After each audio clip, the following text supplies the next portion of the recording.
Finally आज कांग्रेस से शुरुआत करते हैं। अच्छा, कोई डाउट हो तो प्लीज पूछ लीजिए पहले तो। सर, हाँ जी, हाँ जी। अच्छा, मैं बता देता हूँ। मैं बता देता हूँ।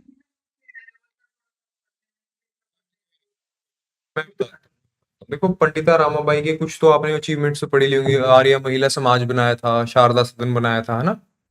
हाँ जी, हाँ जी। एक जो उनकी इंपॉर्टेंट अचीवमेंट है, जो रिकॉर्डिंग इन प्रोग्रेस। जो केस है, रकमाबाई केस। रकमाबाई केस क्या था? देखो, रकमाबाई एक लेडी थी। उनकी ना चाइल्ड मैरिज हो गई थी। तो भिकाजी के साथ उनकी चाइल्ड मैरिज हो गई। जब रकमाबाई का हमेशा सपना था कि उनको डॉक्टर बनना है, तो उनके पिताजी ने उन्हें बोल दिया कि जब आप चाइल्ड मैरिज आपकी बेशक हो गई है, लेकिन आप डॉक्टर भी बन जाना, कोई ऐसी बात नहीं है, आपके हस्बैंड आपको मना नहीं करेंगे। जिस समय शादी हुई तो उस बात से एतराज नहीं किया गया, तो उन्होंने शादी करवा ली।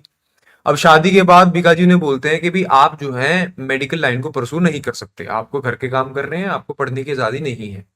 रकमाबाई ने इस चीज से जो है तंग आकर क्या कर दिया, उनके साथ अपने वैवाहिक रिश्ते को तोड़ दिया। डाइवोर्स वगैरह नहीं करा, लेकिन वो जो है अलग रहना उन्होंने शुरू कर दिया कि मैं, मेरे लिए पहला करियर है, बाद में जो है विवाह है।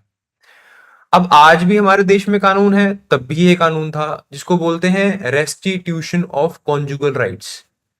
यानी कि जब आपकी शादी हो जाती है ना, तो आप वैसे नहीं रह सकते जैसे आप पहले रहते थे। राइट? उसका मैरिड स्टेटस का कुछ मतलब होता है। क्या मतलब होता है? कि आपके फिर कुछ रिलेशंस हैं, कुछ ड्यूटीज हैं, रिस्पॉन्सिबिलिटीज हैं अपने पार्टनर के प्रति, चाहे वो हस्बैंड हो चाहे वो वाइफ हो।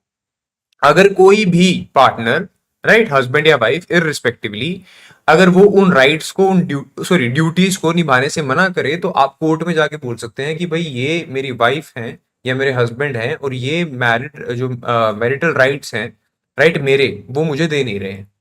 तो कोर्ट क्या करेगा? कोर्ट आपको वो राइट्स दिलाने में मदद करता है। ठीक है।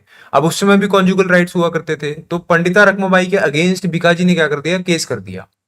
केस का डाला रेस्टिट्यूशन ऑफ कॉन्जुगल राइट्स का। पंडिता रामाबाई को ये सारी बात पता लगी कि ऐसे ऐसे करके जो है केस कर दिया गया है। केस हुआ, केस चला, केस में बहस हुई। जो भारत की न्याय प्रणाली थी, जो ब्रिटिश कोर्ट सिस्टम था इंडिया के अंदर, उन्होंने क्या करा? पंडिता रामाबाई के अगेंस्ट फैसला सुना दिया, और बीकाजी के फेवर में। क्यों? क्योंकि अगेन पेट्रियार्कल समाज यहाँ पे भी था, और ब्रिटेन में भी था, यूके में भी था।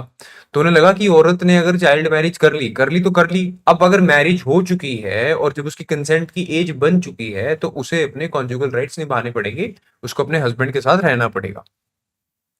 अब यहाँ पे पंडिता रामाबाई केस करती हैं, इंडिया के अंदर वो केस हार जाते हैं। तो वो मैंने आपको बताया था कि अगर इंडिया के अंदर आप सब कुछ हार गए हो, उस समय इंडिया के अंदर कोई सुप्रीम कोर्ट नहीं है।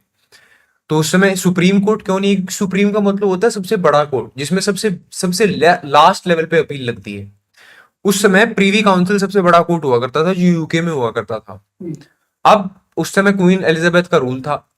तो पंडिता रामाबाई खुद जो है एप्लीकेशन लेके रकमाबाई जी के केस की प्रीवी काउंसिल के पास चली गई, और उन्होंने सारी वहां पे बात समझाई। तो क्वीन एलिजाबेथ ने खुद जो है पंडिता रामाबाई के फेवर में फैसला सुनाया था। और इसके बाद एक बहुत फेमस एक्ट आई थी, right, as of consent act, जिसको शारदा एक्ट भी बोलते हैं, 1861, इफ आई एम राइट। उस एक्ट के बाद जो है फिर मैरिज कंसेंट की एज को बढ़ा दिया गया था, 18 नहीं करा गया था, 16 कर दिया गया था, इफ आई एम राइट। ठीक है। तो ये क्या है? ये पंडिता रामाबाई के बारे में बात है, और क्या नाम लेते हैं उनके, वो उस केस के बारे में बात है जिस केस को आपने पढ़ा होगा। ठीक है। सर, हाँ जी। सर एक ब्रह्मो समाज एक बार फिर पढ़ रही थी कब मैं, तो इसमें राजा, इसमें जो राम मोहन रॉय लिखा हुआ है, he stood against orthodoxy in the society, caste, rigidity, polygamy, education of women के भी अगेंस्ट। नहीं नहीं, स्टूड, इसमें अच्छा स्प्लिट अच्छा, है। नहीं अगेंस्ट नहीं, वो उसके फेवर में खड़े हुए थे। वो पहले 3 पॉइंट स्टूड अगेंस्ट होंगे, और वो चौथा पॉइंटर जो होगा वो गलती से पॉइंटर बन गया होगा। He was in favour of education of women. अच्छा अच्छा भाई, हाँ ठीक है जी, सर। हाँ जी, सर, हाँ जी। ये जो विक्टोरिया का historical revolution age of consent 1891, hmm. 1891 है। अच्छा, 1891 है, ठीक है ठीक है, ओके। 1890। और कोई डाउट हो किसी को? सर ये रिफॉर्म मूवमेंट जितने आपने करवाए हैं इतने ही बस कंसंट्रेट करें इन पर। हाँ जी, इतनों पे कॉन्सेंट्रेट किया। जैसे देखिए वो वैसे तो तो, नहीं हमें, जैसे हाँ, सिख का टाइम पीरियड आएगा वो तो नहीं हमें पढ़ने की जरूरत। नहीं नहीं, वो तो आपको कौन सा टाइम पीरियड आएगा? जैसे सिख सिख रिलीजन का आएगा ना, जैसे मोर्चे हुए थे सिख पीरियड में, अकाली मूवमेंट और ये सब मैं आपको अकाली आ गया। हाँ तो हाँ जी। हाँ एनसीएम के टाइम पे मैं दे दूंगा आपको ये। अच्छा अच्छा, ठीक है सर। मेन मेन मूवमेंट्स और रिफॉर्मर्स के ही पढ़ने हैं ना, हाँ तो जी वो हाँ भी। जी हाँ जी हाँ ठीक जी है सर। हाँ जी। ठीक है, thank you sir. Okay sir ये ओल्ड रिलीजन में भी आए हैं जो रिफॉर्म, जैसे आए हैं मुस्लिम, पारसी हाँ सिख। जी पारसी में भी आया है, मुस्लिम में भी आया है, जी वहाबी मूवमेंट ये सब, पर वो अभी पूछता वहाबी मूवमेंट से क्वेश्चन आने के चांसेस कम है ना। देखिए आप अच्छा समझिए अच्छा। आपके पास समय कम है, समय कम के अंदर हमें जो है चीजों पे कॉन्सेंट्रेट करना पड़ेगा। मान लीजिए अगर ये कोई किसी का माइक ऑन है वो म्यूट कर ले। मान लीजिए अगर ये मान लो फाउंडेशन का क्लास होता तो मैं आपको मूवमेंट सारी कराने की कोशिश करता, पर सारी मूवमेंट्स अगर हम कराएंगे तो दो तीन क्लासेस तो मूवमेंट्स पे निकल जाएंगी, फिर हमें सब देखनी पड़ेगी। तो मैंने वही किया है जो हर टीचर करता है इस समय पे, कि मेन मेन मूवमेंट्स हमने कवर करी हैं। Okay sir. ठीक है हाँ जी। और कोई डाउट हो? चलिए अगर कोई डाउट नहीं, कोई डाउट है किसी का? No sir. चलिए फिर शुरू करते हैं कांग्रेस से। अब देखिए कांग्रेस की स्थापना कैसे हुई।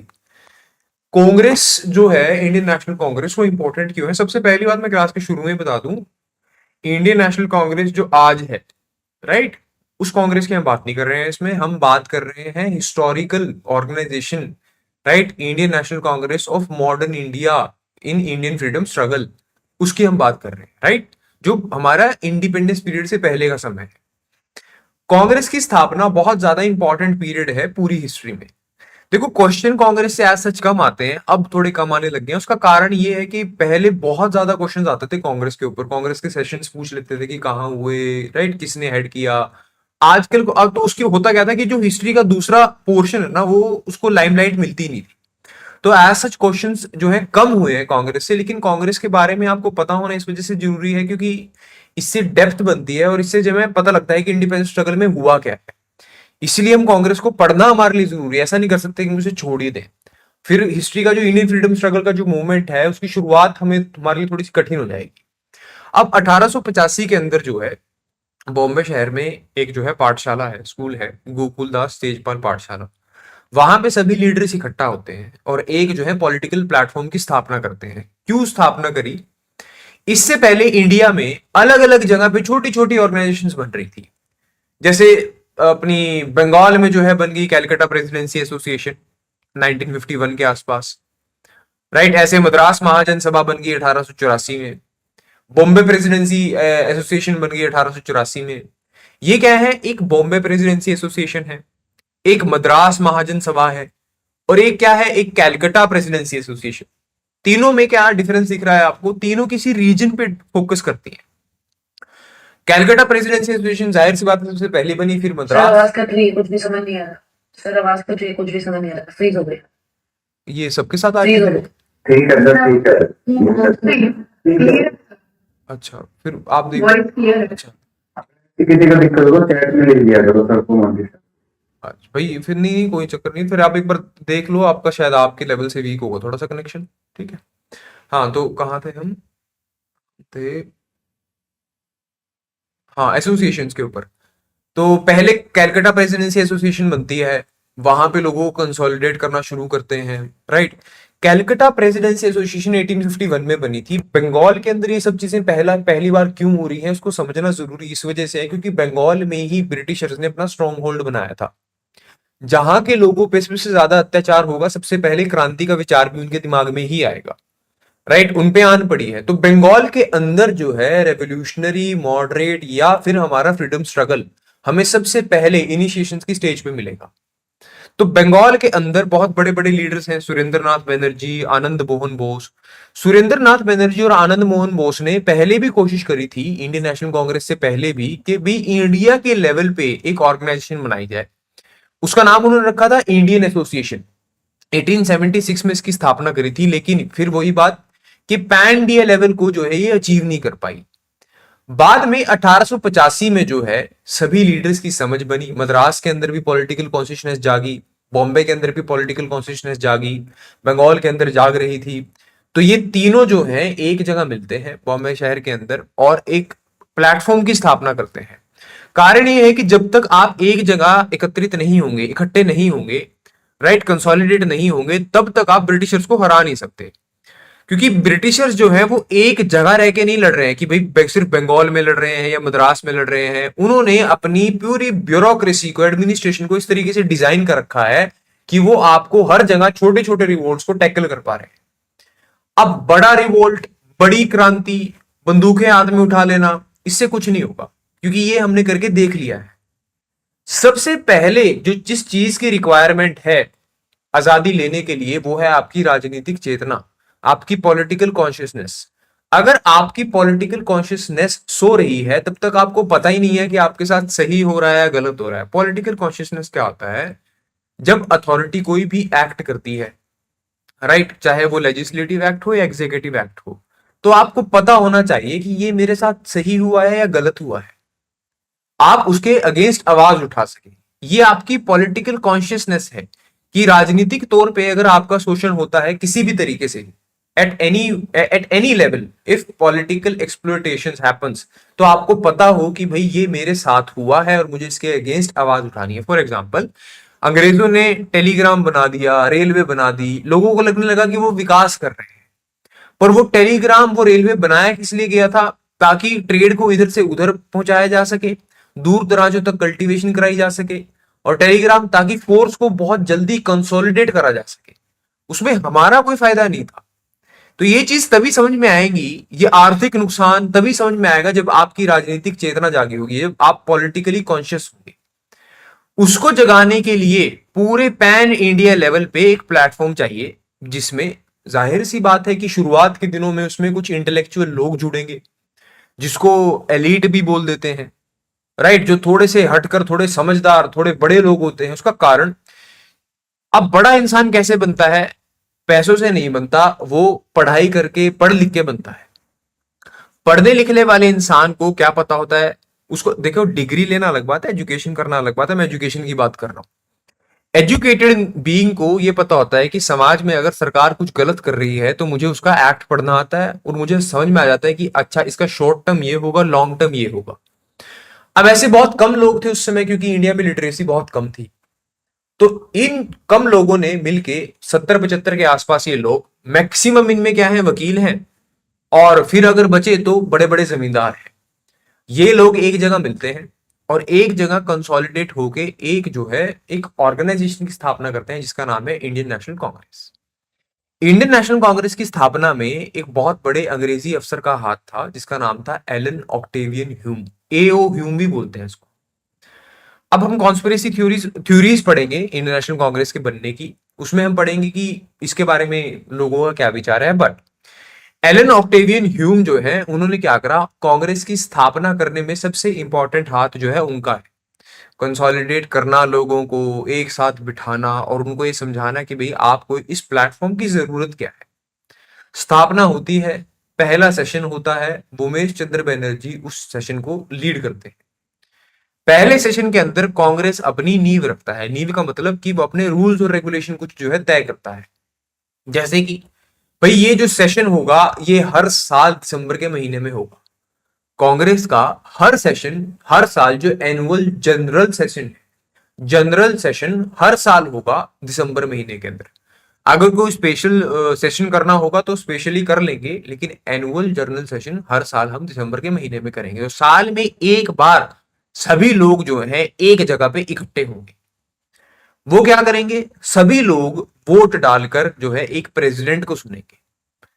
प्रेसिडेंट वो चुना जाएगा जहां पे जो है अपना सेशन हो रहा है, वो उस जगह से बिलोंग ना करता हो। मान लीजिए कि सूरत में सेशन होगा कांग्रेस का, तो वो प्रेसिडेंट नहीं चुना जा सकता जो सूरत से बिलोंग करता है, यानी कि वो कैंडिडेट ही एलिजिबल नहीं है जो उस नेटिव जगह से बिलोंग करता है जहां पे सेशन हो रहा है।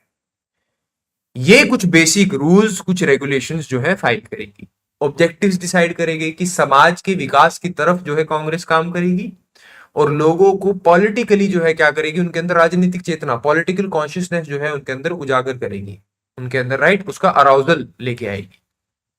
ये क्या है? ये हमारी है इंडियन नेशनल कांग्रेस। ये समझ में आई? इसको फिर पढ़ लेते हैं एक बार। सर एक बोले, पहला सेशन किसने किया था? पहले सेशन को प्रेसिडेंट बने जो वोमेश चंद्र बनर्जी बने थे। ठीक है। सर ये 1885 में हुआ था फर्स्ट? Yes. हाँ जी, 1885 में स्थापना हुई थी उसकी।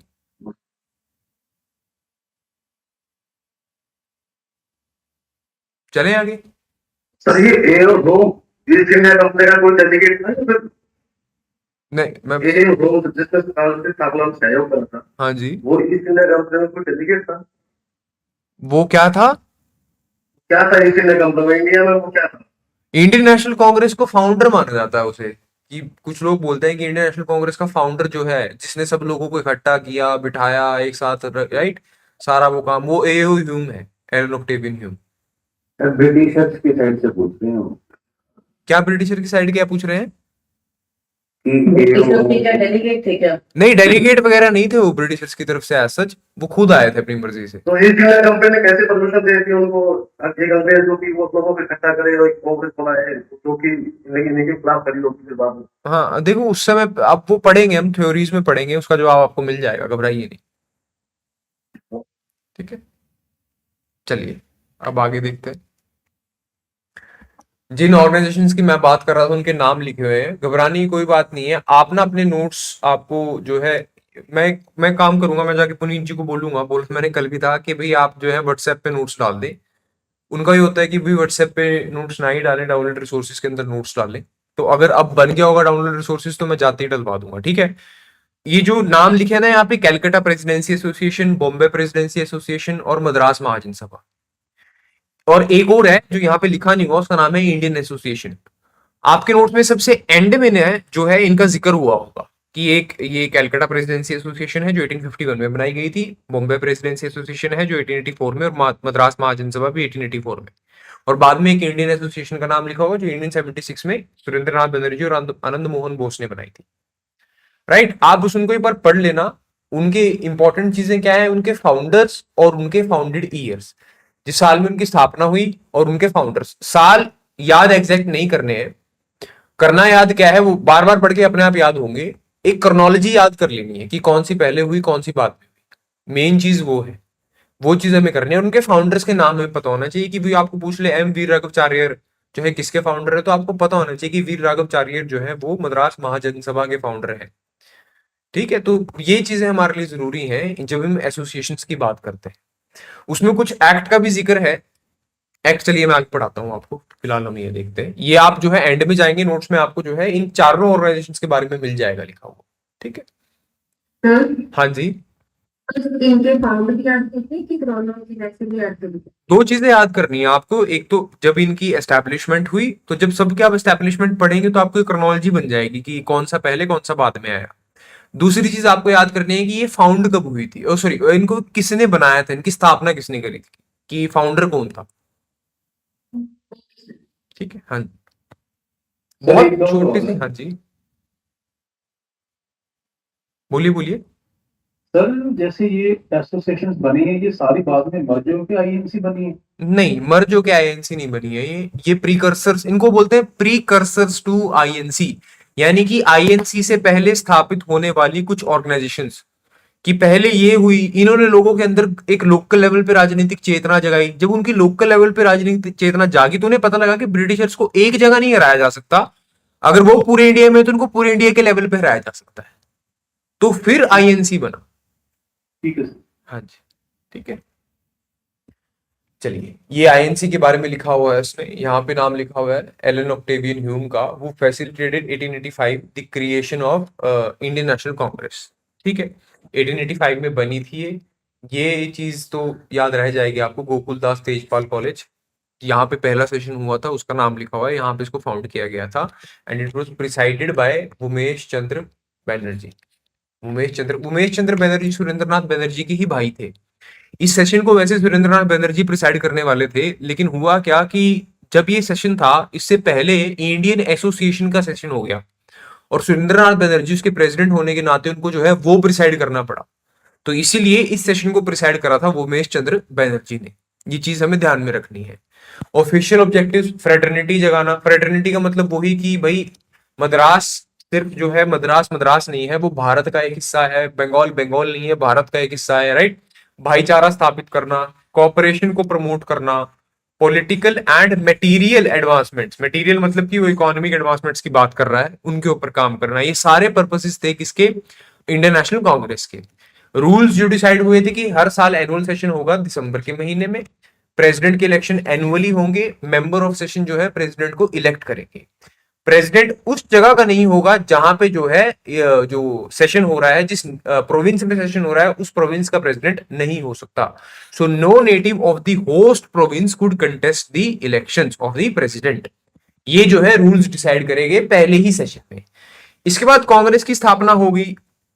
अब कांग्रेस को बनाने की थ्योरी जो आपके मन में विचार है कि भाई देखो, पहली बात तो ऐसा कोई प्रमाणिक पत्र या कोई किताब नहीं है जिसमें लिखा गया हो कि कांग्रेस को बनाया इसलिए था, कि कांग्रेस का मोटिव क्या था।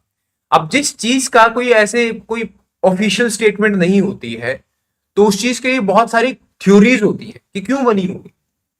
पहली थ्योरी, जिसका नाम सीधा एलन ऑक्टेवियन ह्यूम से जुड़ता है, वो ये है कि कोई ब्रिटिश अधिकारी इसको बनाने में मदद क्यों करेगा, यानी कि ब्रिटिश हुकूमत क्यों चाहेगी कि भाई जो ये कांग्रेस है ये बने। क्या मन में आया होगा एलन ऑक्टेवियन ह्यूम के, इन्होंने कांग्रेस बनाई और ब्रिटिशर्स ने उनको बनाने दी। एक बच्चे का डाउट भी था अभी ये। तो इसके लिए एक थ्योरी है जिसको बोलते हैं safety valve theory. Safety valve theory को किसने दिया, डायरेक्ट नाम तो नहीं है, बहुत सारे नाम जुट जाते हैं, वरना कि बिपिन चंद्र, कोई कहता है बिपिन चंद्र पाल ने दिया, बाल गंगाधर तिलक ने दिया, कोई कहता है लाला लाजपत राय ने दिया। लेकिन एक्सट्रीमिस्ट दल जो था वो सेफ्टी वॉल्व थ्योरी को जो है थोड़ा सा सपोर्ट करता था। उसका कहना यह था कि सेफ्टी वॉल्व थ्योरी क्यों है, कांग्रेस की स्थापना अंग्रेजों ने इसलिए करी कि लोगों का जो फ्रस्ट्रेशन है हमारी हुकूमत के साथ, लोग जो हमसे तंग आ चुके हैं, साल में एक दिन मिलके वो अपनी सारी फ्रस्ट्रेशन को, सारी जो है हमसे तंगी को साल में एक दिन मिलके हमें गाली दे, हमें कोस ले और सारी फ्रस्ट्रेशन वहां पे निकाल दे, ताकि 1857 जैसी क्रांति दोबारा ना हो सके। जैसे प्रेशर कुकर होता है आपका, प्रेशर कुकर के अंदर जैसे ही अंदर उसके एयर बिल्ड होती रहती है, वैक्यूम जो है उसके अंदर पूरा प्रेशर बिल्ड होता रहता है, तो वो सीटी बजती है, सारा प्रेशर रिलीज हो जाता है। ऐसे ही जो कांग्रेस का सेशन होगा, ये उस प्रेशर कुकर के अंदर जो इंडिया में बन चुका है उसमें सीटी का काम करेगा। साल में एक दिन जो है ये सेशन करेंगे, सब मिलेंगे, जिसको गालियां देनी होगी गालियां देगा, जिसको अपना दिल हल्का करना होगा दिल हल्का करेगा और अपने अपने घर चले जाएंगे। ऐसे ही अगले साल फिर ब्रिटिश अत्याचार करेंगे, फिर ये तंग होंगे, फिर साल में एक दिन मिलेंगे, दो तीन गालियां देंगे, फिर अपने अपने घर चले जाएंगे। तो इसको सेफ्टी वॉल्व कहा गया कि आईएनसी क्या है, ये एक सेफ्टी वॉल्व है, तभी अंग्रेज जो है इसे बनाना चाहते हैं। अब सेफ्टी वॉल्व थ्योरी में जान क्यों है, क्योंकि लॉर्ड डफरिन ने अपने बहुत सारे खतों में ये लिखा है कि भाई आईएनसी को वो इसलिए बनाना चाहते हैं ताकि भाई 1857 की क्रांति ना हो सके। लेकिन कांग्रेस इस बात से बिल्कुल एग्री नहीं करती। जो कांग्रेस के इनिशियल ईयर के फाउंडर्स हैं, जिनको मॉडरेट्स कहा जाता है, जो मॉडरेट्स हैं, ये इस बात से कभी एग्री नहीं करा उन्होंने कि भाई हमने इसलिए बनाई थी। उनका क्या पर्पस था वो हम अभी पढ़ेंगे, मॉडरेट्स और एक्सट्रीमिस्ट के बीच का अंतर, राइट। पर यहां पे क्या है कि सेफ्टी वॉल्व थ्योरी का मतलब जो है ये है कि भाई सेफ्टी वॉल्व है वो, यानी कि ब्रिटिश के अत्याचारों के ऊपर एक सेफ्टी का काम करती है। कैसे, लोग जो है साल में एक दिन मिलते हैं और अपने अंदर के जो पूरा प्रेशर है, जो उनके दुख दर्द है, जो ग्रीवांसेस हैं, उनको जो है एक दिन बर्न आउट कर अपने अपने घर चले जाते हैं। तो ब्रिटिशर्स को भी कोई तकलीफ नहीं और लोग भी अपनी फ्रस्ट्रेशन जो है वो हथियारों से या सड़क पे जो है दंगेबाजी करके नहीं, जो है एक जगह कहीं कोने में बैठ के, जिससे उनको भी कोई दिक्कत नहीं, ऐसे निकाल लेते हैं।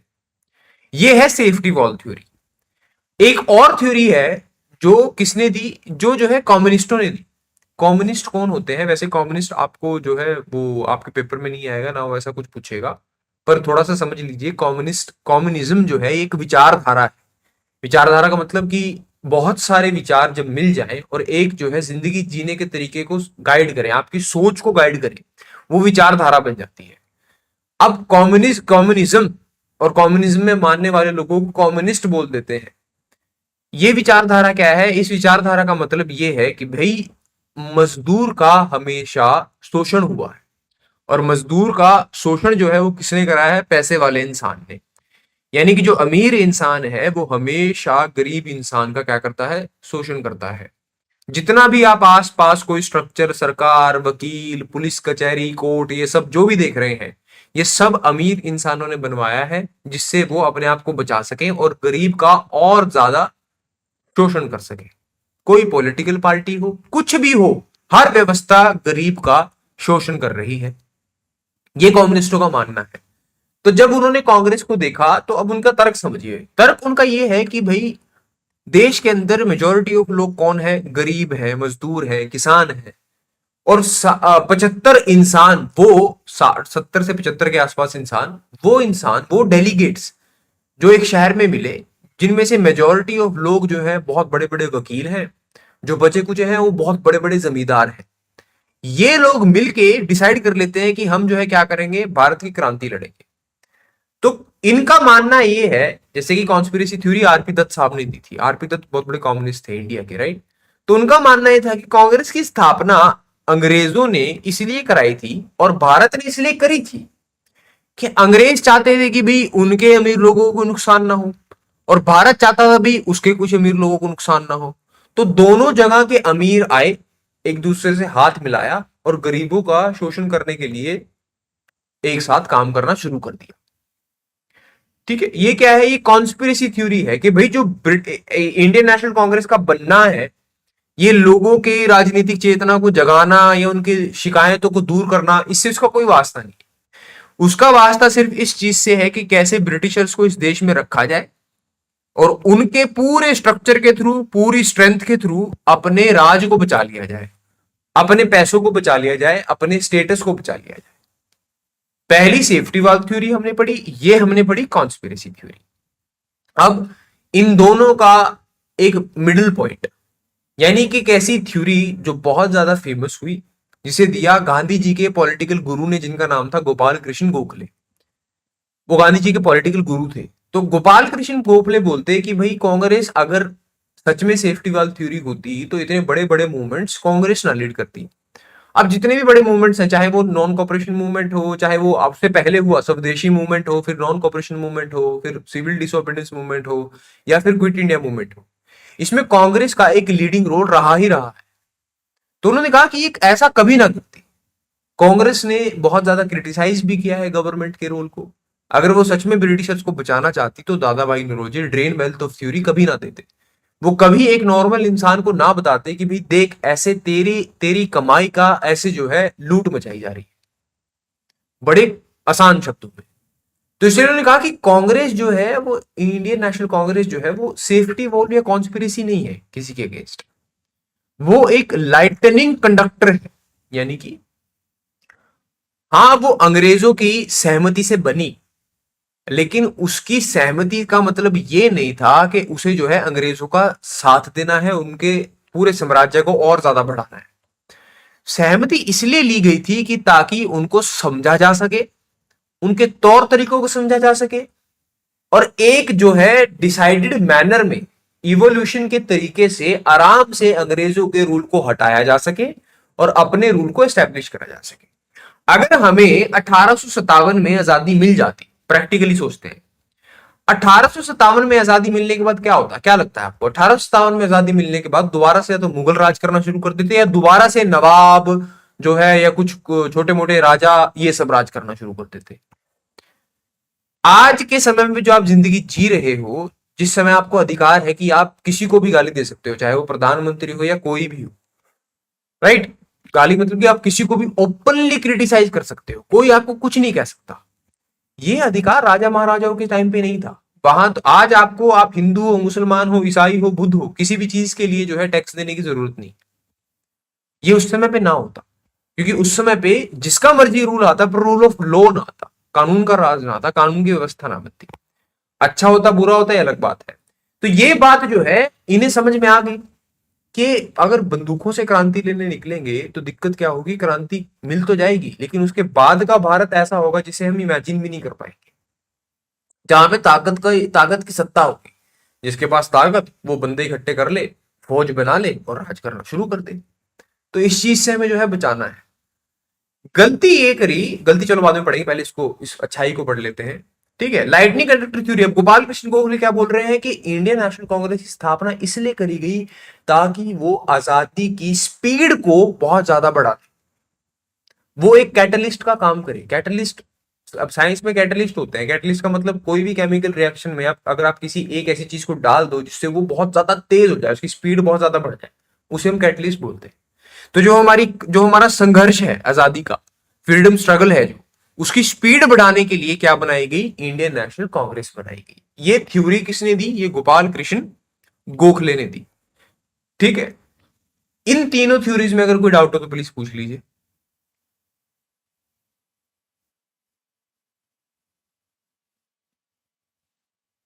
हाँ सर। सर इसमें तीसरी थ्योरी आपने जो दी है, कौन सी?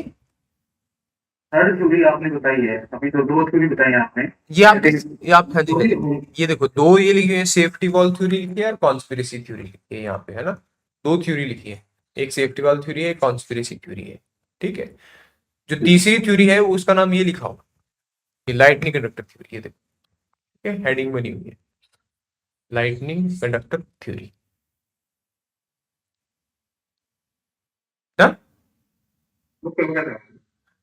चल, अब बात कर लेते हैं आगे के सफर की। देखो, कहा जाता है कि कांग्रेस जो है, कांग्रेस की स्थापना और 1905 तक का जो सफर है वो मॉडरेट फेज है। मॉडरेट फेज क्या होता है?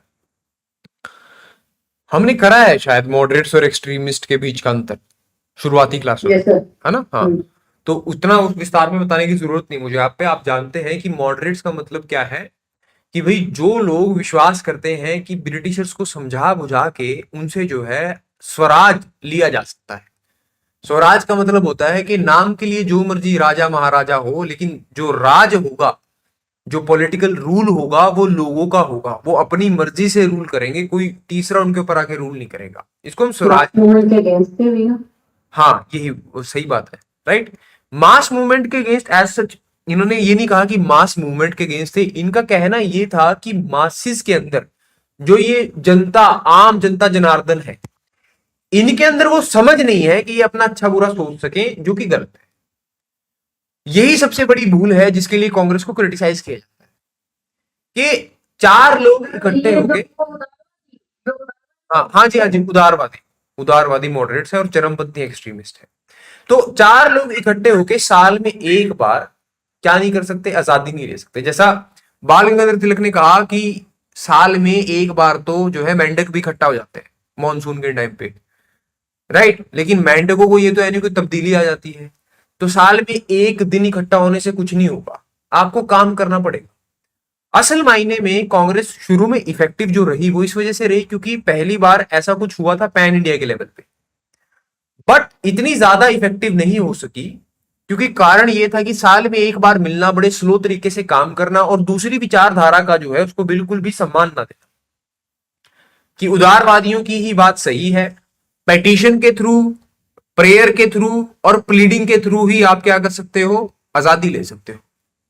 अंग्रेजों से बात कर ली, अगर कुछ गलत लग रहा है तो कोर्ट में जाके पिटीशन डाल दी, प्रेयर कर ली, कॉन्स्टिट्यूशनल एजिटेशन कर ली, संविधानिक तौर से जो सही लगता है वो कर लिया। इस ढंग से आजादी ली नहीं जा सकती क्योंकि जो आपका शासन है, जो रूल है, वो संवैधानिक नहीं है, वो कॉन्स्टिट्यूशन नहीं है। तो आपको कुछ एक्स्ट्रा कॉन्स्टिट्यूशनल, यानी कि संविधान से भी ज्यादा आगे बढ़ के कुछ तरीके अपनाने पड़ेंगे अगर आपको आजादी चाहिए। इन तरीकों से आजादी मिलना बहुत ज्यादा कठिन है। आपके नोट्स में ना कुछ नाम दिए हैं मैंने, 12-13 नाम होंगे, वो नाम याद नहीं रखने, उनको सिर्फ जो है ठंडे दिमाग से पढ़ लेना, क्योंकि कई बार, बहुत रेयर है पर कई बार सवाल आ जाता है कि ये चार नाम दिए गए हैं, आपके सामने दिए गए हैं, इन चार नामों में से मुझे बताइए कि मॉडरेट्स कौन से थिंकर हैं और एक्सट्रीमिस्ट कौन से थिंकर हैं या नहीं है, राइट। ये वो पूछ लेता है, उदारवादी और चरमपंथी कौन इनमें से है, कौन नहीं है। वैसे तो बड़े फेमस नाम होते हैं वो, तो ऐसा कुछ है नहीं है, बट फिर भी हमने ज्यादा नाम नहीं पढ़े होते, तो इसीलिए मैंने क्या करा, वहां पे नाम दे दिए थोड़े से, आप उन नामों से थोड़ा रूबरू हो लीजिएगा, ठीक है। मॉडरेट फेज 1905 तक ही क्यों चलती है इसको पढ़ेंगे अभी हम, राइट। पर ये क्या है, ये मॉडरेट फेज ऑफ जो ये जो मॉडरेट पूरा फेज है, ये इनिशियल ईयर ऑफ कांग्रेस में फॉलो होता है। अब ऐसी बात नहीं है कि इनका मासिस में विश्वास नहीं था या फिर ये लोगों को साथ लेके नहीं चलना चाहते थे, तो इसका मतलब जो है इनके मन में खोट था, ये जो है गलत इंसान थे, ऐसा नहीं। इन्होंने बहुत कुछ अच्छा भी करा, जैसे कि एक नींव रखी। अगर हराना है तो पहले समझाना पड़ेगा कि हराना क्यों है। भाई अगर अंग्रेज आपके दुश्मन है तो दुश्मन को समझना जरूरी है कि ये काम कैसे करता है और ये मेरे लिए गलत कैसे है। जब तक हम यही नहीं बता पाएंगे कि वो गलत क्यों है, तब तक हम समझ ही नहीं पाएंगे कि दिक्कत कहां है। तो इसके लिए सबसे बेसिक क्रिटिसिज्म है वो है अर्थव्यवस्था का क्रिटिसिज्म। आर्थिक तौर पे जहां अंग्रेजों ने हमें सबसे ज्यादा चोट पहुंचाई वो सबसे जरूरी है, क्योंकि आर्थिक तौर पे हर इंसान तंग हुआ है, चाहे वो जमींदार हो, सबसे बड़ा तबका समाज का, सबसे बड़ा इन द सेंस कि पैसों के मामले में, चाहे फिर वो पैसों के मामले में सबसे छोटा तबका पेजेंट्स, किसान और मजदूर ये हो। तो दोनों को आर्थिक तौर पे ब्रिटिशर्स ने क्या करा है, तंग करा है। तो उनको समझाना कि आप कैसे तंग हुए हो ये बहुत जरूरी है। इकोनॉमिक क्रिटिक यानी कि आर्थिक तौर पे जो है उसको क्रिटिसाइज करने वाला काम जो किया है कॉलोनियलिज्म को, जो ब्रिटिश कॉलोनियलिज्म है, वो उसमें दो बहुत बड़े नाम है। एक आरसी दत्त है। अब देखो डिफरेंस देख लो, कॉन्स्पिरेसी थ्योरी आरपी दत्त ने दी थी, आरसी और आरपी में डिफरेंस है, ध्यान रखना। तो आरसी दत्त और दादा भाई नौरोजी, ये दो बहुत बड़े नाम है regarding the economic critic of colonialism. इनका कहना यह है कि अंग्रेजों ने हमें तीन स्तर पे लूटा। इन तीन एरियाज में हमें जो है अंग्रेजों ने बहुत ज्यादा एक्सप्लॉइट किया, शोषण किया हमारा। ये तीन एरियाज कौन है? सबसे पहला एरिया व्यापार का। व्यापार की बात कर लेते हैं, ट्रेड। व्यापार में तो देखो ऐसी बात है कि फ्री ट्रेड है, हाँ है, लेकिन वो सिर्फ वन वे है। वन वे कैसे? अगर अंग्रेजों को यहां कुछ एक्सपोर्ट करना है तो कोई ड्यूटी नहीं, अगर उन्हें यहां से इंपोर्ट करना है तो भी कोई ड्यूटी नहीं, लेकिन वो जो इंपोर्ट करेंगे वो सिर्फ और सिर्फ क्या होगा? Raw material. रॉ मटेरियल, वो रॉ मटेरियल जिससे मैनचेस्टर में, लिवरपूल में, ये यूके के बड़े बड़े शहर हैं, यहां पे जो है फैक्ट्रियां चल सके। यानी कि जब ऐसा होता है तो क्या होता है, देखिए अगर आप आपकी जो इकोनॉमी है अगर वो सिर्फ रॉ मटेरियल को ही एक्सपोर्ट करती है तो आपकी कोई खास वजूद नहीं है आपका देश उसके अंदर, समाज के अंदर, अगर वो एक्सपोर्ट मटेरियल सिर्फ आपके पास ही ना मिलता हो। जैसे मिनरल रिसोर्स की बात अलग होती है। अब इंडिया क्या कर रही है? वो सिर्फ और सिर्फ क्या कर रही है? रॉ मटेरियल्स एक्सपोर्ट कर रही है यूके को। यानी कि हमने रुई बेच दी, अंग्रेजों ने उसका क्या बना दिया? उस रुई का अंग्रेजों ने उस कॉटन का कमीज बना दिया, शर्ट बना दी। शर्ट उन्होंने यहां भेज दी। अब जाहिर सी बात है, ये तो हम सब जानते हैं कि रुई की और शर्ट का अगर कंपैरिजन करें तो शर्ट महंगी होती है। तो अंग्रेज क्या कर रहे हैं? यहां से सिर्फ रॉ मटेरियल इंपोर्ट कर रहे हैं जीरो ड्यूटी में, और यहां शर्ट भेज रहे हैं, एक्सपोर्ट कर रहे हैं जीरो ड्यूटी में। अगर हम यहां कुछ सामान बनाएं और उसे वहां बेचें, उस पर बहुत ज्यादा टैक्स लगाया जाएगा। यानी कि जो फाइनल गुड्स होंगे उनके ऊपर बहुत ज्यादा टैक्स लगाया जाएगा। अब दिक्कत क्या होगी ना, जब यहां से फाइनल गुड्स बन के बाहर नहीं जा पाएंगे तो होगा क्या? एक्सपोर्ट कम हो जाएगी। एक्सपोर्ट अगर कम हो जाएंगे तो हमारी आमदनी कम हो जाएगी। आमदनी कम हो जाएगी तो अगर डायरेक्ट जेब पे असर पड़ गया तो आपकी पूरी अर्थव्यवस्था पे असर पड़ेगा। दूसरा, आप ये बोल सकते हो कि सर हम बाहर क्यों बेचना है, हम खुद भी कंज्यूम कर सकते हैं चीजों को बना के। अब उसमें दिक्कत ये है कि मशीन से बना हुआ सामान सस्ता होता है, क्योंकि इंसान एक हाथ से अपने क्या करेगा, दोनों हाथों से अपने, अगर मान लो एक दिन के अंदर वो शर्ट बनाए तो 2 या 3 शर्ट बना पाएगा पूरी स्पीड से अगर काम करे। मशीन एक दिन के अंदर हजारों शर्ट बना सकती है। तो जाहिर सी बात है उसने टाइम को एफिशिएंटली यूज करके इकोनॉमीज ऑफ स्केल बना लिया, यानी कि उसका सामान जो है बहुत सस्ता होगा, हमारा सामान महंगा होगा। तो अब जो इंसान के पास पहले ही पैसे कम पड़े हैं जेब में, वो महंगा सामान क्यों खरीदेगा? वो सस्ता सामान खरीदेगा। ठीक है, तो ट्रेड में तो यहां उन्होंने हमको कमजोर कर दिया। फिर बात आई इंडस्ट्रियलाइजेशन की, यानी कि मैन्युफैक्चरिंग, चीजें बनेगी तो व्यापार होगा। अब इंडस्ट्री तो तब बनेगी जब पहली चीज तो सरकार हक में होगी, सरकार की पॉलिसीज फेवर में होंगी, और दूसरी ये कि सरकार में फेवर होने के साथ साथ आपको रॉ मटेरियल तो मिले। चीज बनानी है, रॉ मटेरियल है नहीं, बनाओगे क्या? तो इसीलिए ब्रिटिशर्स ने दोनों जगह से हमें जो है मार दी। पहली बात तो उन्होंने कोई हमें इनिशिएटिव्स नहीं दिए, कोई सरकार उनकी तरफ से ही कोई फैक्ट्री नहीं बनी, कोई मैन्युफैक्चरिंग पे काम नहीं हुआ। दूसरी बात यह है कि हमें रॉ मटेरियल की एक्सेस नहीं था। रॉ मटेरियल तो सारा कहां जा रहा था? ब्रिटिशर्स के पास जा रहा था, यूके की फैक्ट्रीज में। इससे क्या हुआ? इंडस्ट्रियलाइजेशन इंडिया में कभी हो ही नहीं पाई। इंडस्ट्रियलाइजेशन इंडिया में होती है तो बहुत लेट, 20वीं सेंचुरी में। वो बहुत मीएकर लेवल की, बहुत कम लेवल की। जब जब हमारी बड़ी मूवमेंट चली तब तब थोड़ी थोड़ी इंडस्ट्रियलाइजेशन भी चली साथ में, अदरवाइज हुई नहीं। हमारी स्वतंत्रता के बाद हमें इंडस्ट्रियलाइजेशन करनी पड़ी, जो हम आज भी कर रहे हैं। आज हमें यहाँ मेक इन इंडिया, ये इन सब चीजों की जरूरत क्यों पड़ रही है? क्योंकि इंडस्ट्रियलाइजेशन जितनी होनी चाहिए उतनी है नहीं। फिर आखिरी जो एरिया है, जो आखिरी क्षेत्र है, वो है फाइनेंस का। फाइनेंस में उन्होंने हमें कैसे मारा? देखो, दो चीजें हैं। पहला तो है, फाइनेंस होता क्या है? जब आप मान लो कोई काम कर रहा है, उसके पास काम करने के लिए पैसा नहीं है, किसी प्रोजेक्ट को बनाने के लिए या चलाने के लिए पैसा नहीं है, तो आप उसको फाइनेंस करते हो, आप उसको पैसे देते हो वो जरूरत पूरी करने के लिए। तो पहली बात तो भारत में जो है पैसे लगाने का कोई फायदा नहीं। यानी कि भारत का आदमी अगर पैसा लगाना चाहे तो वो कहां पैसे लगाएगा? कुल मिला के सिर्फ एक चीज बचती है, जो है लैंड। लैंड को ही आप खरीद सकते हो। व्यापार खत्म हो गया है, ट्रेड हो नहीं रहा मान लो, और क्या नाम लेते हैं, इंडस्ट्री बन नहीं रही है, तो फिर हम पैसे लगाएंगे क्या? दूसरा दूसरा जो पैसा इंडिया में लग भी रहा है वो अंग्रेजों को ही लग रहा है। सिर्फ कहां पे? रेलवेज जैसे सेक्टर में। रेलवेज क्या है? अब इंडिया के अंदर अंग्रेजों को सामान इधर से उधर पहुंचाना है। क्यों? क्योंकि बंगाल को कब तक लूटते रहेंगे? उससे तो भूख नहीं मिट रही ना। अब कुछ समय के लिए वहां छत्तीसगढ़ जाके अंदर जाके खेती करनी पड़ी, वहां से फिर सामान पोर्ट तक कैसे आएगा? इसके लिए तो फिर रेलवे स्टैब्लिश करनी पड़ेगी। तो अंग्रेजों ने हिंटरलैंड को पोर्ट से कनेक्ट करने के लिए रेलवेज बना दी। रेलवेज बड़ा खर्चे का काम है, तब भी था, आज भी है। तो रेलवेज तो तब बनाई जाएंगी जब पैसे होंगे। अंग्रेजी हुकूमत पैसे दे नहीं सकती। क्यों नहीं दे सकती? क्यों भाई, अगर सारे पैसे भारत को रेलवे बनाने के लिए दे दिए तो हमारे पास क्या बचेगा? इसीलिए आपको क्या लेना पड़ेगा? प्राइवेट फाइनेंस लेना पड़ेगा। प्राइवेट फाइनेंस का मतलब, ठीक है आप हमें पैसे दे दीजिए, हम आपको आपके पैसे के ऊपर ब्याज देंगे।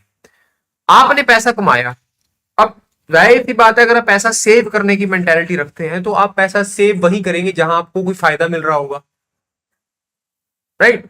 फायदा आपको कहां मिल रहा होगा? फायदा या तो आपको बैंक में मिलेगा या आपको किसी को उधार देके मिलेगा, ब्याज लेके। जो ज्यादा ब्याज देगा उसको आप जो है पैसे उधार में देंगे। अगर बैंक ज्यादा ब्याज दे रहा है तो बैंक को उधार दे देंगे सेविंग्स अकाउंट खुलवा के। अगर कोई इंसान दे रहा है तो उसको दे देंगे, अगर कंपनी दे रही है तो उसको दे देंगे।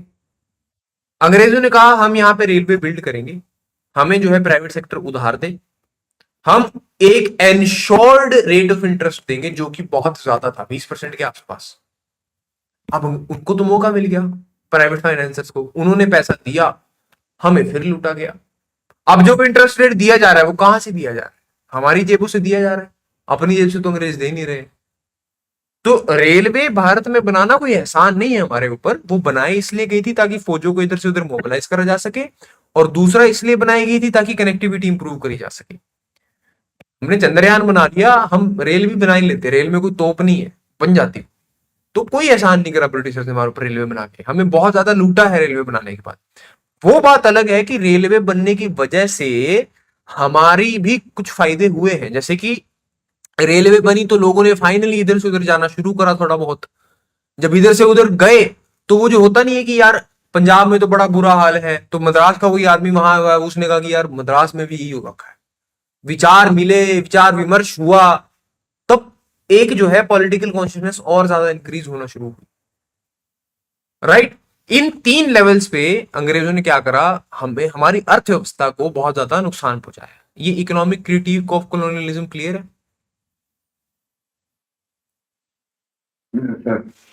इसमें कोई डाउट हो तो Yes, पूछो। sir. No, sir. क्लियर है सर।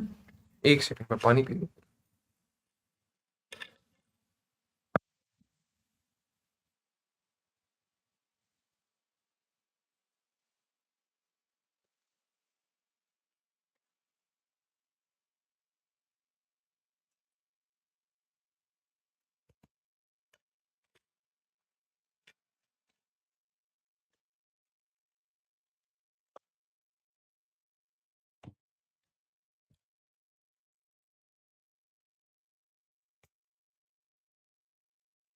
चलिए अब ड्रेन वेल्थ ऑफ थ्योरी की बात कर लेते हैं। इकोनॉमिक क्रिएटिव थोड़ा बड़ा आइडिया है, drain wealth of theory important है क्योंकि उसका बहुत ज्यादा जिक्र होता है। ड्रेन वेल्थ ऑफ थ्योरी क्या है? वही जो सेम चीज हमने पढ़ी ना, उसको दादा भाई नरोजी ने बड़े, जैसे मैंने आपको समझा दिया सिंपल लैंग्वेज में, आप तो फिर भी बहुत पढ़े लिखे लोग हैं। उस समय इतने पढ़े लिखे लोग भारत में नहीं हुआ करते थे और उस समय की अर्थव्यवस्था भी बहुत ज्यादा कॉम्प्लेक्स हुआ करती थी। तो दादा भाई नरोजी जैसे इकोनॉमिक एक्सपर्ट्स, उन्होंने क्या करा, पूरे ब्रिटिशर्स के इस जाल को तोड़ा एक आम इंसान के लिए, उसको समझाया कि ऐसे तेरा सामान जो है वो लूटा जा रहा है। दादा भाई नौरोजी ने कहा कि अंग्रेज क्या कर रहे हैं, वो हमारे यहां से पैसों को लूट रहे हैं। कैसे लूट रहे हैं, उसके कुछ कारण दिए। अगर आप देखें तो 3 तरीकों से अंग्रेजों ने हमारे धन को अपने पास लेके गए। सोने की जो चिड़िया थी उसका सारा सोना चुरा के वो ले गए। कैसे? पहला जो तरीका है वो है रेमिटांसेस। रेमिटांसेस क्या होता है, हम इकोनॉमी के अंदर भी पढ़ते हैं। रेमिटांसेस का मतलब होता है यूनिलेटरल ट्रांसफर्स। यूनिलेटरल ट्रांसफर का मतलब कि एक ऐसी चीज, मान लो ये रिमोट है, मैंने आपको दे दिया, बदले में मुझे कुछ नहीं चाहिए। ये बायलेटरल ट्रांसफर नहीं है, क्योंकि बायलेटरल का मतलब होता है कि अगर आपने कुछ ट्रांसफर किया है तो मैं भी आपको बदले में कुछ ट्रांसफर कर रहा हूं। फॉर एग्जांपल, अगर आप दुकान वाले से सामान खरीदते हैं, सामान आपको तब मिलता है जब आप उसे पैसे देते हैं। तो ट्रांसफर जो है वो बायलेटरल है, उसमें 2 एंटिटीज इन्वॉल्व है। यूनिलैटरल का मतलब आपने किसी को पैसे सामान दिया, बदले में आपको उससे कुछ नहीं चाहिए। वो कोई भी दान हो सकता है, या वो हमारे अगर भाई बहन बाहर रहते हैं तो जो हमें पैसे भेजते हैं वो हो सकता है। ये क्या है, ये सभी यूनिलैटरल ट्रांसफर। ठीक है। अब रेमिटांसेस टू ब्रिटेन, इसमें क्या आएगा, जो भी तनख्वाह हम ब्रिटिशर्स को दे रहे हैं, राइट, जो भी अपना पूरा सेविंग का हिस्सा है ब्रिटिश ऑफिशियल का, वो जो अपने घर भेज रहा है, ये सारा रेमिटांसेस है। इसमें रेमिटांस जानबूझ के कहा है, क्यों? क्योंकि तनख्वाह हम किस लिए दे रहे हैं, तनख्वाह आप ब्रिटिशर्स को किस लिए दे रहे हो, ताकि वो हमारी सुरक्षा कर सके। जो मान लो ब्रिटिश ऑफिशियल है, जो वहां का डिस्ट्रिक्ट कमिश्नर है, उसको पैसे की तनख्वाह किस लिए मिल रही है, ताकि वो इंडिया के एडमिनिस्ट्रेशन कर सके। लेकिन ऐसा हो ही नहीं रहा, एडमिनिस्ट्रेशन तो वो कुछ भी नहीं करा। तो तनख्वाह नाम नाम की है, वो असल में वो एक रेमिटांस है, एक यूनिलैटरल ट्रांसफर है, जो कि बहुत बड़ा हिस्सा था। उसके बाद बात आती है होम चार्जेस की। होम चार्जेस के बारे में हमने शायद पहले बात करी थी। होम चार्जेस क्या है, इसको समझो। ब्रिटिशर्स को अपना पूरा राजकाज चलाने के लिए जो उनका खर्चा हो रहा है, उस खर्चे को हम होम चार्जेस बोल रहे हैं। चाहे वो पेंशन हो, या फिर वो जो लोन की मैंने बात करी थी उस पर दिया गया इंटरेस्ट हो, कि आपने मान लीजिए किसी प्रोजेक्ट के लिए लोन ले लिया, राइट, आधा तो आपने चलो मान लो खुद खुद खर्चा किया, तो खुद खर्चा करा वो तो आएगा ही होम चार्जेस में। रेलवे की बात कर लो, और एक आपने लोन ले लिया, तो जो लोन के ऊपर आप अब इंटरेस्ट पे कर रहे हो, वो भी आपका होम चार्ज। ये भी बहुत बड़ा अमाउंट बनता था। तीसरा है आपका एक्सपोर्ट्स में, जो आपने एक्सेस में जो एक्सपोर्ट्स करे। ज्यादा एक्सपोर्ट्स करने से हमारा नुकसान क्या है? ज्यादा एक्सपोर्ट्स तो हम सब ने पढ़ा है कि ज्यादा एक्सपोर्ट्स तो हमेशा अच्छे होते हैं, लेकिन यहाँ पे एक्सपोर्ट्स ज्यादा फाइनल गुड्स के नहीं किए जा रहे हैं, रॉ मटेरियल्स के करे जा रहे हैं। रॉ मटेरियल्स के एक्सपोर्ट्स में पहली बात तो एक तो रॉ मटेरियल के एक्सपोर्ट बहुत ज्यादा हो रहा है, दूसरा उन एक्सपोर्ट्स को बड़े कम दाम में करा जा रहा है। अगर हमें यही रुई रशिया भेजनी हो तो हमें ज्यादा पैसे मिलेंगे, लेकिन हमें कहां भेजनी पड़ रही है, ब्रिटेन, जहां पे हमें बहुत ज्यादा सब्सिडाइज्ड प्राइस दिया जा रहा है। तो इन 3 तरीकों से हमारी वेल्थ को अंग्रेजों ने क्या करा, ड्रेन करा।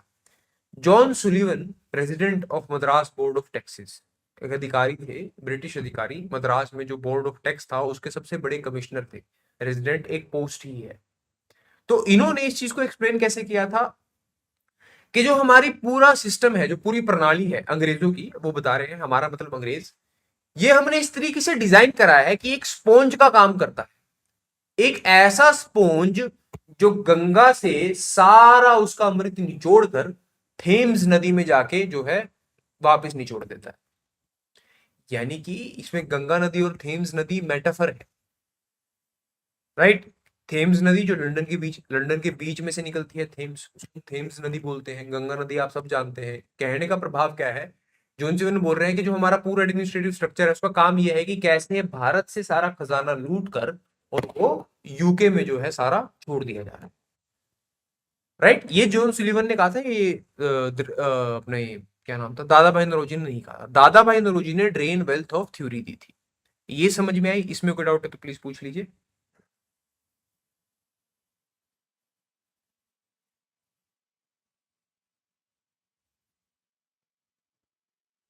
नहीं सर। चलिए,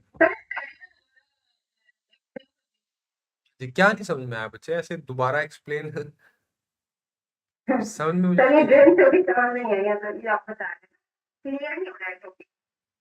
अच्छा, कहाँ दिक्कत है बता तो दो एक बार, पता तो लगे कहाँ दिक्कत है। सर जैसे आप बता रहे हैं ना कि ये थेम्स नदी है, ये रिलेशन जैसे कोरिलेशन आप बता रहे हैं हाँ, कि जैसे एग्जाम्पल देखिए तो वो तो समझ में आ रहा है, बट ये कि ये थ्योरी किस तरीके से जैसे क्वेश्चन बनता है इसके अंदर, तो वो किस तरीके से बनेगा और हम आंसर कैसे देंगे क्वेश्चन, इसका? हाँ क्वेश्चन तो बड़ा सिंपल बनेगा कि भाई ड्रेन वेल्थ ऑफ थ्योरी किसने दी थी? इन्होंने दी थी। जो समझाया है ना, ये जरूरी नहीं है कि डायरेक्ट क्वेश्चन बने, इनडायरेक्ट भी बन सकता है। वो आपसे आपके सामने स्टेटमेंट्स देगा और लिख देगा। फॉर एग्जांपल स्टेटमेंट दे सकता है कि होम चार्जेस बहुत बड़ा अमाउंट था, जो है क्या होता था, जो ब्रिटिश का खर्चा इंडियन के रेवेन्यू से दिया जाता था, इंडियंस की जेब से दिया जाता था। ये स्टेटमेंट दी जा सकती है। तो ये स्टेटमेंट सही है गलत है ये पूछेगा, स्टेटमेंट सही है। गलत भी बना सकता है कि होम चार्जेस एक बहुत छोटा अमाउंट होता था जो इंडियन रेवेन्यू से नहीं दिया जाता था, जो ब्रिटिश पार्लियामेंट देता था। ये गलत स्टेटमेंट बन गई। तो क्वेश्चन आपको इस तरीके से पूछा जाएगा, जो आपके सामने स्टेटमेंट्स लिखी हुई हैं इन्हीं को तोड़ मरोड़ के वो क्वेश्चन पूछेगा। इसलिए मैं बोलता हूं कि उस कंसेप्ट को समझ लो, ताकि स्टेटमेंट जब पढ़े तो उसको इस तरीके से पढ़ा जाए कि यार ये तो यहाँ पे गलत लिखा हुआ है, मैंने ये नहीं पढ़ा, तो आप उसको रेक्टिफाई कर पाए। रेमिटांसेस टू ब्रिटेन भेजते थे, बहुत बड़े अमाउंट में भेजते थे, इंडियन रेवेन्यू से भेजा जाता था। एक्सेस ऑफ एक्सपोर्ट्स था, रॉ मटेरियल हम बहुत ज्यादा बेचते थे जो कि सस्ता बेचना पड़ता था हमें, और जिसकी वजह से हमें बदले में सामान तो बहुत ज्यादा देना पड़ता था। वेल्थ हमारा सामान भी है, और हमें बदले में जो पैसे मिलते थे वो बहुत चंद मिलते थे। ठीक है, समझ में आया? ठीक है हाँ जी, चलिए। अब इल्बर्ट बिल कंट्रोवर्सी की बात कर लेते हैं। इल्बर्ट बिल कंट्रोवर्सी कहा जाता है कि बहुत बड़ा जो है एक झटका था मॉडरेट्स के लिए। था क्या? देखो, मॉडरेट्स को विश्वास था अंग्रेजों पे कि अंग्रेजों को अगर हम समझाएं, उनको बताएं कि देखो ऐसा नहीं है ऐसा है, तुम भूल गए हो, तुम्हें जो है समझ नहीं आ रहा है, तो वो क्या करेंगे, वो अपने अंदर सुधार कर लेंगे, जो कि बहुत बड़ी गलती थी उनकी। गलती कैसे थी उसका सबसे बड़ा प्रमाण इल्बर्ट बिल कंट्रोवर्सी है। अब इल्बर्ट साहब चाहते थे कि भी भारत की जो न्याय प्रणाली है, राइट, वो कैसी हो सके, वो जो है ठीक ढंग से हो सके। उसमें जो है जितने हमारे ब्रिटिश ऑफिशियल्स हैं वो जब जज बनते हैं, अब एक जब ब्रिटेन का आदमी जज बनेगा तो वो एक इंडियन आदमी को भी जज कर सकता है और एक यूरोपियन आदमी को भी जज कर सकता है। लेकिन ये सेम चीज एक भारतीय मूल के जज के लिए जो है सही नहीं है। जब एक इंडियन नेटिव जज बनता है, वही सेम पढ़ाई लिखाई करने के बाद, क्वालिफिकेशन लेने के बाद, वो सिर्फ इंडियन नेटिव्स को जज कर सकता है, एक यूरोपियन नेटिव को वो जज नहीं कर सकता। ये एक न्याय प्रणाली में हुआ करता था। तो इल्बर्ट साहब को ये सही नहीं लगी, तो उन्होंने क्या करा, वाइसरॉय रिपन को ये बात बताई कि भाई ऐसे ऐसे करके हम इसको सही कर सकते हैं। वाइसरॉय रिपन बहुत कम वाइसरॉयज में से रहे हैं जिन्होंने इंडिया के अंदर थोड़े रिफॉर्म्स करे, थोड़ा रिफॉर्मेटिव माइंडसेट था उनका। ये बहुत कम, क्या मुझे लगता है वाइसरॉय रिपन एक आधा और होगा वाइसरॉय, हम पढ़ेंगे तो मैं बता दूंगा। पर अदरवाइज सारे वाइसरॉय जो है वो बहुत गंदे और बदे लुटेरे माइंडसेट के आए, जिनके हमारा हित जो है, जिनके हित में बिल्कुल भी नहीं मिलता। तो वाइसरॉय रिपन ने क्या करा, इल्बर्ट बिल बना के जो है ब्रिटेन के पार्लियामेंट में पेश कर दिया, क्योंकि एक्ट तो सारी वही बन रही है। अब इस बात को लेके जब अंग्रेजों ने पार्लियामेंट के अंदर पढ़ा, अब वही बात की मॉडरेट्स को क्या लगता है कि अंग्रेज अच्छे हैं। जब उन्होंने देखा कि भाई इस बिल में लिखा हुआ है कि इंडियन नेटिव्स को अलाउ करा जाए कि वो जो है किसको जज कर सकते हैं, वो यूरोपियन कन्विक्ट्स को भी जो है, यूरोपियन एक्यूज को भी जो है जज कर सकते हैं, तो वो तो हक्के बक्के रह गए। क्यों? क्योंकि दिमाग जो है वो इतना पिछड़ा हुआ है, इतनी खराब सोच है, घटिया, कि उन्हें लगता है कि भाई एक काली चमड़ी का इंसान एक गोरी चमड़ी के इंसान को जज कैसे कर सकता है।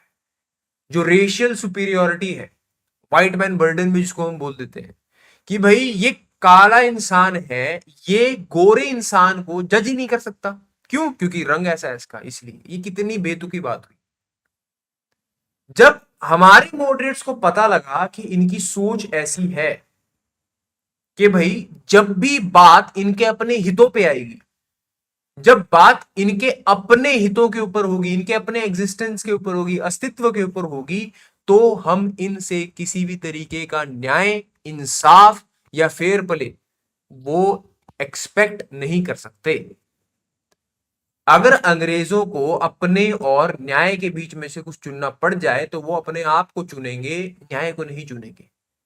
ये बात जो है हमारे मॉडरेट्स को कैसे समझ में आई, जब उन्होंने इल्बर्ट बिल को मॉडिफाई होता हुआ देखा, उसके बाद भी एक भारत के नेटिव को जिसने सेम क्वालिफिकेशन पढ़ी है, ज्यादा नंबर क्यों ना लिए, सेम सब कुछ करा है, लेकिन वो यूरोपियन एक्यूज को जज नहीं कर सकता, उसके पास वो पावर नहीं है। जब उन्हें ये समझ में आया तो उनको एक बात क्लियर होगी कि अंग्रेजों से आप जो है एक्सपेक्ट नहीं कर सकते कि वो आपका साथ देंगे। इल्बर्ट बिल कंट्रोवर्सी के बाद जो है एक जो थोड़ी जो रहती कसर बच गई थी वो पूरी कर दी लॉर्ड कर्जन ने। लॉर्ड कर्जन 1899 में, इफ आई एम राइट, 1899 में जो है उनको वाइसरॉय अपॉइंट किया गया। वाइसरॉय बनने के बाद लॉर्ड कर्जन ने बहुत खराब खराब पॉलिसीज जो है वो लेके आए, जैसे कि म्यूनिसिपैलिटी एक्ट ले आए, कोलकाता म्यूनिसिपैलिटी एक्ट। उसमें क्या था, कोलकाता म्यूनिसिपैलिटीज में लोकल रिप्रेजेंटेशन मान लो 20 कैंडिडेट्स की हुआ करती थी, तो उसको रिड्यूस कर दिया। लोकल रिप्रेजेंटेशन जो पहले ही कम है उसको और रिड्यूस कर दिया। दूसरा, बंगाल की हम बात कर रहे हैं, बंगाल में बहुत ज्यादा प्रोटेस्ट रेवोल्यूशन हुआ करते थे उस समय में, हमने अभी तक बात करी है उसके बारे में। इन प्रोटेस्टों को लीड करा करते थे यूथ, जवान लोग। तभी हेनरी विवियन डेरोजियो का बहुत ज्यादा क्रेडिट है कि वो यूथ को इग्नाइट करके चले गए थे। अब इस यूथ को काबू में करने के लिए लॉर्ड कर्जन ने क्या करा, इंडियन यूनिवर्सिटी एक्ट ले आए। उसमें था क्या, उसमें यह था भी यूनिवर्सिटीज में एक तो पहली बात सरकार की दखल अंदाजी होगी, सरकार जो है यूनिवर्सिटी के एडमिनिस्ट्रेशन के अंदर डायरेक्ट इंटरफेयर करेगी, कौन क्या बनेगा कैसे बनेगा वो सरकार तय करेगी। दूसरा, किसी भी छात्र के पॉलिटिकल राइट्स को कर्टेल कर दिया जाएगा, यानी कि छात्र जो है वो पढ़ने के लिए आए, राजनीति करने के लिए इनमें यूनिवर्सिटीज में ना है। इसका सीधा जो पर्पस था वो ये था कि भाई हमें क्या करना है, हमें यहां पे आंदोलन को खत्म करना है। इस बात से अब देखो मॉडरेट्स की जो मॉडरेट्स का सोचने का तरीका है वो तो गलत साबित हो गया कि ये तुम्हारे अंग्रेज हैं, इन पे तुम विश्वास करते हो जो हमारे साथ ये सब कर रहे हैं। तो यहां पे जब उदारवादी पीछे हट गया तो सामने कौन आया, चरमपंथी। क्योंकि चरमपंथी क्या मानते हैं, वो मॉडरेट से अलग कैसे हैं, उनका मानना यह है कि पढ़ाई लिखाई, पढ़ना लिखना, पढ़े लिखे लोग, इनका सम्मान है, इनकी बेइज्जती नहीं है। लेकिन आप जो है एक नॉर्मल इंसान को कम नहीं आंक सकते। एक साधारण से इंसान को, चाहे वो पढ़ा लिखा हो चाहे वो ना हो, अपना फायदा नुकसान दुनिया में जानवर तक को पता है, तो हम तो फिर भी इंसान है। एक मान लो एक शेर, एक मान लो कोई कोई कुत्ता है या कोई चूहा है, वो भी जानते हैं कि भाई हमारा किस चीज में नुकसान है, हमें किस चीज से जो है कठिनाइयों का सामना करना पड़ेगा। तो ये तो फिर भी एक जो है काबिल इंसान है। तो आपका ये समझना कि भाई इसको ये नहीं पता इसका फायदा नुकसान किसमें है, ये उसके प्रति बहुत ज्यादा गलत रुख है आपका। तो इन लोगों को समझाना बहुत ज्यादा जरूरी है, जो कि मॉडरेट्स ने समझाया अलग तरीकों से। अब जब अंग्रेजों के सारे कारनामे उन्हें अपने अगेंस्ट होते हुए दिखे, तो एक्सट्रीमिस्ट यहां पे क्या हो गए, ज्यादा बलवान हो गए, शक्तिशाली हो गए। उसका सबसे पहला जो एग्जाम्पल है वो है स्वदेशी मूवमेंट। स्वदेशी मूवमेंट में क्या होता है, इसको पढ़ने से पहले जो सामने आपके लिखा हुआ एक बार अगर आप उसको देख लें, तो वाइसरॉय कर्जन का सबसे बड़ा जो ट्रिगर पॉइंट भी था स्वदेशी मूवमेंट का, ट्रिगर पॉइंट देख लेते हैं। वाइसरॉय कर्जन ने क्या करा, 1903 में अपना निर्णय सुना दिया कि भाई मैं जो है बंगाल को सेपरेट करने का सोच रहा हूं, कि मुझे बंगाल को क्या करना है, तोड़ना है। क्यों तोड़ना है, उसका असल में तो कारण ये था, जो अंदरूनी कारण है, कि बंगाल बहुत ज्यादा मजबूत था, वहां पे अंग्रेजों को बहुत ज्यादा कठिनाइयों का सामना करना पड़ रहा था, और उसका एक ही इलाज था कि डिवाइड एंड रूल, बंगाल को तोड़ दिया जाए। तोड़ा कैसे जाए, तोड़ा इस तरीके से जाए कि एक तरफ हिंदू मेजोरिटी हो जाए, एक तरफ मुस्लिम मेजोरिटी हो जाए, आपस में लड़ाई गई। लेकिन ये चीज बोल तो नहीं सकते हैं। तो बोला क्या, बोला ये कि एडमिनिस्ट्रेटिव कन्वीनियंस के लिए, कि हमसे जो है एडमिनिस्ट्रेट नहीं हो रहा है, इसलिए हमें इसको तोड़ना पड़ेगा। कि भाई बिहार झारखंड बहुत बड़ा हो रहा है, बिहार झारखंड को एक साथ एडमिनिस्टर करना आसान नहीं है, तो इसलिए झारखंड को बिहार से अलग कर दो, उत्तरांचल आज इसको उत्तराखंड बोलते हैं उसको यूपी से अलग कर दो। तो एडमिनिस्ट्रेटिव कन्वीनियंस जैसे आज हमारी सरकारें प्रैक्टिस करती हैं, उस समय पे लॉर्ड कर्जन ने एडमिनिस्ट्रेटिव एक्सपीरियंस का बहाना दिया कि बंगाल को मैनेज करना आसान नहीं है, उसको तोड़ दो। तोड़ा कैसे? तोड़ा दो तरीकों से। जो ईस्ट बंगाल है, जो बांग्लादेश और असम से सटा हुआ इलाका है, वो ईस्ट बंगाल बना दिया, और जो वेस्ट बंगाल है, बिहार उड़ीसा और बंगाल का वेस्टर्न हिस्सा, उसको वेस्ट बंगाल बना दिया। अब यहाँ पे दो चीज होगी, पहली तो एक हिंदू और मुस्लिम की जो है वो जो है एक बाइनरी लाइन क्रिएट हो गई है, जो वो करना चाहते थे। दूसरा, जो बंगाली लैंग्वेज है वो अपने आप में माइनॉरिटी हो गई। कैसे? पहले बंगाल जब इकट्ठा था, तो जो आज भी बंगाल, वेस्ट बंगाल जिसको आज आप देखते हो और पूरा बांग्लादेश है, वहां पे सबसे बड़ी लैंग्वेज कौन सी है? बांग्ला है। असम के भी कुछ हिस्सों में बांग्ला बोली जाती है, जिसकी वजह से असम में आपको बहुत ज्यादा प्रोटेस्ट होते हुए दिखेंगे।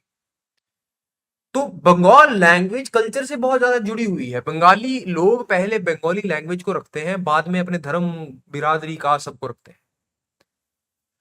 अब आपने क्या करा, आपने वेस्ट बंगाल बनाकर बंगाल लैंग्वेज को ही जो है माइनॉरिटी में कर दिया, क्योंकि 50% से ज्यादा आबादी या तो ओडिया बोलती है या हिंदी बोलती है, और बंगाली लैंग्वेज तो बहुत कम हिस्सा बोलता है, बहुत कम तबका बोलता है। इसलिए आपने बंगाल को तोड़ दिया ताकि आपका राज करना आसान हो। 1903 में जो है इस पॉलिसी को सुनाया गया, लेकिन 1905 में इसको इंप्लीमेंट कर दिया गया। जैसे ही ये इंप्लीमेंट हुई, एकदम क्या स्टार्ट हो गया? एकदम स्टार्ट हो गया अपना स्वदेशी मूवमेंट। अब स्वदेशी मूवमेंट एक्सट्रीमिस्ट फेज क्यों है? क्योंकि स्वदेशी मूवमेंट मासेस का मूवमेंट है, इसमें लोग जुड़े हुए हैं। एक्सट्रीमिस्ट चरम, 1905 में स्टार्ट हुआ स्वदेशी मूवमेंट। सॉरी, 1905 में स्टार्ट हुआ था स्वदेशी मूवमेंट। हाँ जी 1905 में स्टार्ट हुआ। ओके। ठीक है। एक्सट्रीमिस्ट चरमपंथी जो है, इनके तीन बहुत लीडर्स हैं इंपॉर्टेंट, जिनको आप लाल बाल पाल ट्रिनिटी भी बोलते हो। लाल बाल पाल क्या है? लाला लाजपत राय, बाल गंगाधर तिलक और बिपिन चंद्र पाल। ये तीनों एक्सट्रीमिस्ट लोग क्यों हैं? क्योंकि इनका विश्वास लोगों की क्षमताओं में ज्यादा है, कि भाई लोग अपनी लड़ाई लड़ सकते हैं, लोगों को जगाओ। चार आदमी इकट्ठे होके ब्रिटिशर से क्रांति नहीं ले सकते, आजादी नहीं ले सकते। चार लोग अगर ब्रिटिशर से आजादी मांगने जाएंगे तो ब्रिटिशर्स को लगेगा कि आजादी सिर्फ अमीर का सपना है, गरीब तो हमेशा गुलाम ही रहना चाहता है। तो इसीलिए लोगों को इकट्ठा करना पड़ेगा। बाल गंगाधर तिलक जो है वो फेमस इसलिए हुए क्योंकि बाल गंगाधर तिलक वैसे ही थे जैसे गांधी जी बने। इनफैक्ट गांधी जी से 3-4 कदम आगे ही थे। वो उनका डिमाइस बहुत जल्दी हो गया, इसीलिए जो है, और गांधी जी भी एबल लीडर थे, तो आपको गांधी जी का बहुत ज्यादा नाम देखने को मिला, और बाल गंगाधर तिलक का नाम जो है छोटा होकर रह गया। तो बाल गंगाधर तिलक लेकिन असल मायने में बहुत बड़े मासिस के लीडर थे। वो पहले इंसान थे जिन्होंने मासिस को इकट्ठा करना सीख लिया। उनका एक तरीका था कि किसी फेस्टिवल को यूज करा जाए और मासिस को इकट्ठा करा जाए। क्यों? किसी त्योहार के दिन जो है लोगों के अंदर उल्लास होता है, जज्बा होता है, एक स्पिरिट जो है उनकी बहुत हाई होती है, समाज के प्रति, कल्चर के प्रति इज्जत होती है। उस दिन आप लोगों को बताएं कि आप इतने महान कल्चर से आने वाले, इतने महान महान लोगों को पूजने वाले लोग आपको गुलाम बना के रख दिया। उनकी जो चेतना है उसे जगाएं। ये जो है बाल गंगाधर तिलक का बहुत ही अनोखा तरीका था, जिसकी वजह से लोग इकट्ठे भी होते थे। 1897 में बाल गंगाधर तिलक को पहली बार अंग्रेजों ने जेल में डाल दिया। क्यों? क्योंकि उन्होंने अंग्रेजों के अगेंस्ट अपने अखबार में लिख दिया था। बाल गंगाधर तिलक के दो जो है प्रमुख अखबार हैं, एक का नाम केसरी है, एक का नाम महारथा है। महारथा को हम मराठा भी बोलते थे। ध्यान ऐसे रखना है कि जिसका नाम मराठा है वो इंग्लिश में लिखा गया है, जिसका नाम केसरी है वो मराठी में लिखा गया है। तो ऐसे याद रखें। अगर कंफ्यूजन हो तो बस ये याद रख लेना कि मराठा जो है वो मराठी में नहीं लिखा, बेशक उसका नाम मराठा है, वो लिखा है इंग्लिश में, और केसरी जो है वो मराठी में लिखा है। 1857 में जो है क्या नाम थे, जो अपने बाल गंगाधर तिलक है, उन्होंने ब्रिटिशर्स के अगेंस्ट कुछ लिख दिया तो उनको जेल में डाल दिया गया। 18 महीने की सजा काटने के बाद जब बाल गंगाधर तिलक वापस आते हैं तो उन्हें पता लगता है कि लॉर्ड कर्जन नाम का आदमी पागल हो चुका है, गलत गलत एक्ट लेके आ रहा है। राइट। तो वो एक स्टेटमेंट देते हैं जो है Swaraj is my birth right and I shall have it.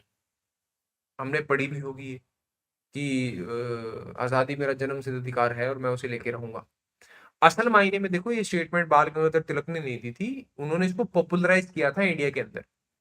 असल मायने में ये फ्रांस रेवोल्यूशन के टाइम पे दी गई थी और इसको दिया था फ्रेंच बैप्टिस्ट ने, राइट, जिनको जो है फ्रांसिस बैप्टिस्ट ने, FRA, वैसे आपके नोट्स में लिखा हुआ है, घबराने की बात नहीं है, FRANCIS बैप्टिस्ट। इनको काका बैप्टिस्ट भी बोल देते थे, काका बैप्टिस्ट। ओरिजिनली जो ये स्टेटमेंट है ना ये इन्होंने दी है, ठीक है, ओरिजिनली स्टेटमेंट इन्होंने दी है बाल गंगाधर तिलक। सर दोनों का नाम किसका आ गया? सर एक तो जो आप फ्रांसिस बता रहे हैं और एक आप सर बाल गंगाधर तिलक बता रहे हैं, तो दोनों में हमें कंफ्यूजन कर रहा हूँ कि करेक्ट किसको करना चाहिए। एक्चुअली जितना भी आपने पिछले 5 मिनट में पढ़ा है ना, उससे मैं आपको एक सवाल पूछता हूँ, भूल जाओ, आप अपना डाउट भूल जाओ, सिर्फ ये याद रखो कि पिछले 5 मिनट में आपने क्या पढ़ा है, सिर्फ ये याद रखो। सवाल मेरा ये है कि दिए गए नामों में से मुझे ये बताइए कि which of the following individual gave the call of Swaraj is my birth right and I shall have it, कि इनमें से किस आदमी ने जो है ये पहली बार कॉल दी थी। नीचे ऑप्शंस लिखे हुए हैं, लाला लाजपत राय, बाल गंगाधर तिलक, फ्रांसिस बैप्टिस्ट, महात्मा गांधी। आप किसको टिक लगा के आएंगे?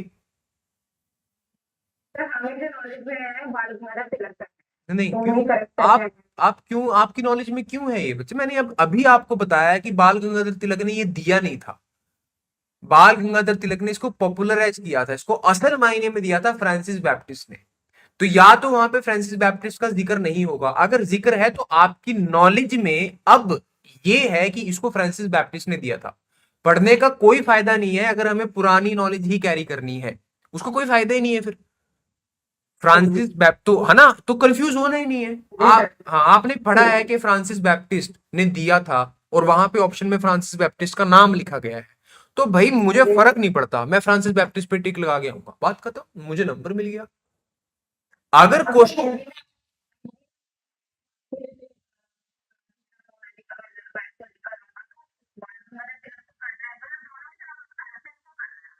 अगर ऑप्शंस में फ्रांसिस बैप्टिस्ट नाम लिखा हुआ है तो चाहे हिंदी में लिखा हो चाहे अंग्रेजी में लिखा हो, आपको फ्रांसिस बैप्टिस्ट पे टिक करना है, ठीक है।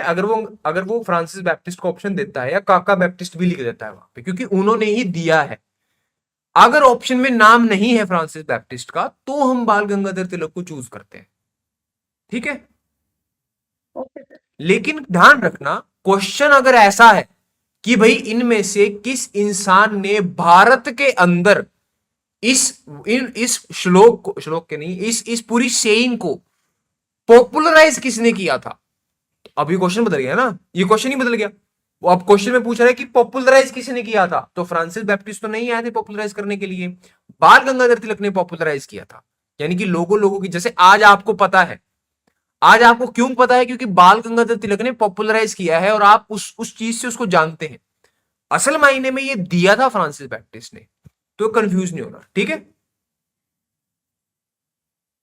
Okay sir. हाँ जी, चलिए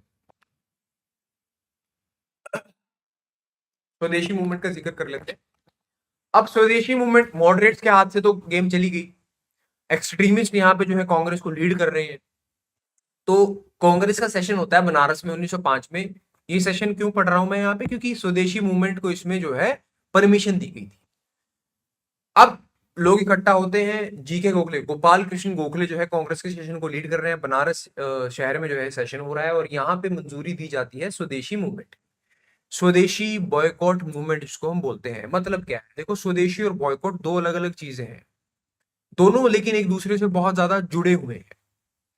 स्वदेशी बोलता है कि भाई आपके अंदर इतनी ताकत है कि आप बना सकते हो, यानी कि आप यू कैन डू इट, कि अगर सिलेबस समझ में आ रहा है, अगर आपको कंसेप्ट समझ में आ रहे हैं, फिर इस बहम में नहीं रही है कि मैं कर सकता हूं यार, मैं इतने छोटे गांव से, इस बैकग्राउंड से आने वाला इंसान हूं। क्यों? अगर आपको सिलेबस समझ में आ रहा है, कंसेप्ट समझ में आ रहे हैं, तो क्यों नहीं कर सकते?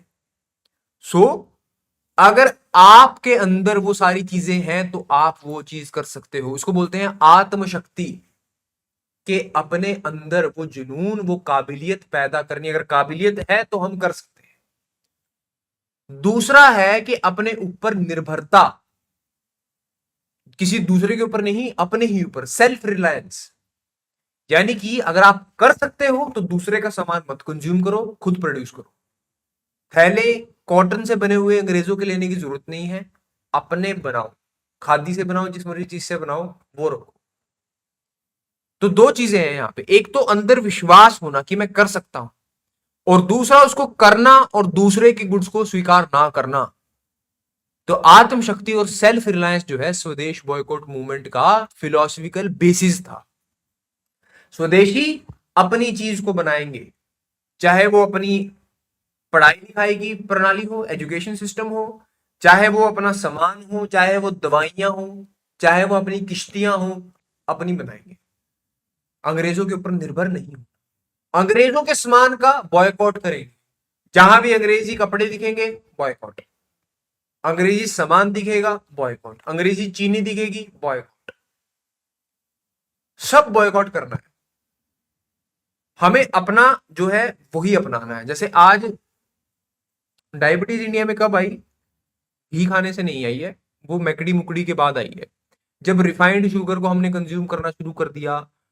हमसे पहले, पहली बात तो लोग बहुत मीठा खाया करते थे। आज तो हमारी जनरेशन पागल हो गई है कि हम मीठे को नाप तोल के खाते हैं। पहले खाते थे जब तक मन ना भरे, पेट तो देखा जाएगा, और वो पचता था। उसके कारण है क्योंकि काम भी बहुत करते थे, तो दूसरा सारा सामान जो है वो अपना होता। रिफाइंड शुगर क्या है? आपने चीनी को रिफाइन कर दिया, उसके अंदर केमिकल्स डाल दिए। खांड क्या है कि वो उसमें उसमें प्रोसेसिंग नहीं हुई है। शक्कर क्या है? उसमें प्रोसेसिंग नहीं हुई है, वो देसी कोल्हू से निकल के आपको शक्कर मिली है। तो वो जितनी भी खाओ बहुत बढ़िया है, कोई दिक्कत नहीं है। जितनी रिफाइंड शुगर खाओगे उतनी समस्या होगी। अब गांव की बात कर लो, शहरों की बात कर लो, जिस जिस घर में रिफाइंड शुगर को कंज्यूम किया जाता है वहां पे आपको डायबिटीज की प्रॉब्लम देखने को मिल जाएगी। जिस घर में नहीं है वहां पे आपको नहीं मिलेगी। हमारे गांव में मैं पता नहीं कितने लोगों को जानता हूँ जो जी भर के मीठा खाते हैं, लेकिन ये नहीं, चीनी नहीं खाते। चीनी उनके घर में चीनी नहीं होती, चीनी लाल मिर्च आपको देखने को ही नहीं मिलेगी। खाने में डलती होती ही नहीं है लाल मिर्च। लाल अपनी हरी मिर्च को, जैसे हमारे घर में हम हरी मिर्च यूज करते हैं, लाल रखते ही नहीं है, या है ही नहीं। तो वो क्या है? वो जुड़ाव अपने कल्चर से, अपने ऊपर निर्भर होना, किसी दूसरे के ऊपर निर्भर ना होना। गांव का पहला जो सिस्टम था ना, वो बड़ा सेल्फ सफिशिएंट था। गांव के अंदर कुम्हार हुआ करते थे, गांव के अंदर ही जो है छोटा सा बाजार हुआ करता था, गांव के अंदर ही कपड़े सीलने वाले हुआ करते थे, सारा सब कुछ गांव के अंदर था। तो इससे क्या है, एक गांव का पूरा इकोनॉमिक साइकिल चलता था। भाई घड़ा लेना है तो कुम्हार के पास जाओ, घड़ा ले लो, उसको पैसे दे दो, वो क्या करेगा? अब कुम्हार के पास पैसे आ गए, वो भाई अपना सामान लेने के लिए मान लो उसकी बहू को जो है सूट सिलवाना है, वो अपनी बहू को लेकर चला गया, भाई मेरी बहू को सूट सिल दे, ये ले पैसे ले ले। दर्जी को पैसे मिल गए, वो भी गांव के अंदर ही है, उसने सूट दे दिया, पैसे मिल गए। दर्जी जो है दोबारा किसके पास चला गया? बड़े जिम्मेदार के पास चला गया, जिसने कुमार से घड़े लिए थे, कि जिम्मेदार साहब ये मुझे थोड़ी सी कड़क दे दो। उसने कड़क दे दी, तो घूम फिर के पैसा ऐसे ही घूम रहा है, गांव के अंदर घूम रहा है। अब घड़े लेने हैं, शहर में जाएंगे फैंसी से घड़े लेने के लिए, सूट सिलवाना है, बड़े बड़े बुटीक पे जाएंगे। गांव के अंदर पैसा घूम ही नहीं रहा, गांव के अंदर व्यापार ही खत्म हो गया, लोगों के पास काम ही नहीं रहा। जो जद्दी काम चला रहा था वो रहा ही नहीं, अब काम नहीं रहा, सम्मान नहीं रहा एक दूसरे के प्रति, वो सब चीजें चली गई। तो ये जो आज देखने को मिल रहा है, ये अंग्रेजों ने, तब अंग्रेज ले आए थे इस चीज को। फिर हुआ क्या? अब स्वदेशी जो है उसने इस चीज को जगाया कि भाई आप निर्भरता अपने लोगों के ऊपर रखें, क्योंकि अगर आप निर्भरता अपने लोगों के ऊपर रखते हैं, अपने ऊपर रखते हैं, तो आपका ही सिस्टम चलता है, राइट? दूसरों के ऊपर ना बनाए, क्योंकि फिर वो आपको टॉर्चर करेगा। ये जो है पूरा फिलोसफिकल बेस था स्वदेशी मूवमेंट का, जिसके साथ उसको शुरू करा गया। ये समझ में आया सबसे पहली बात तो?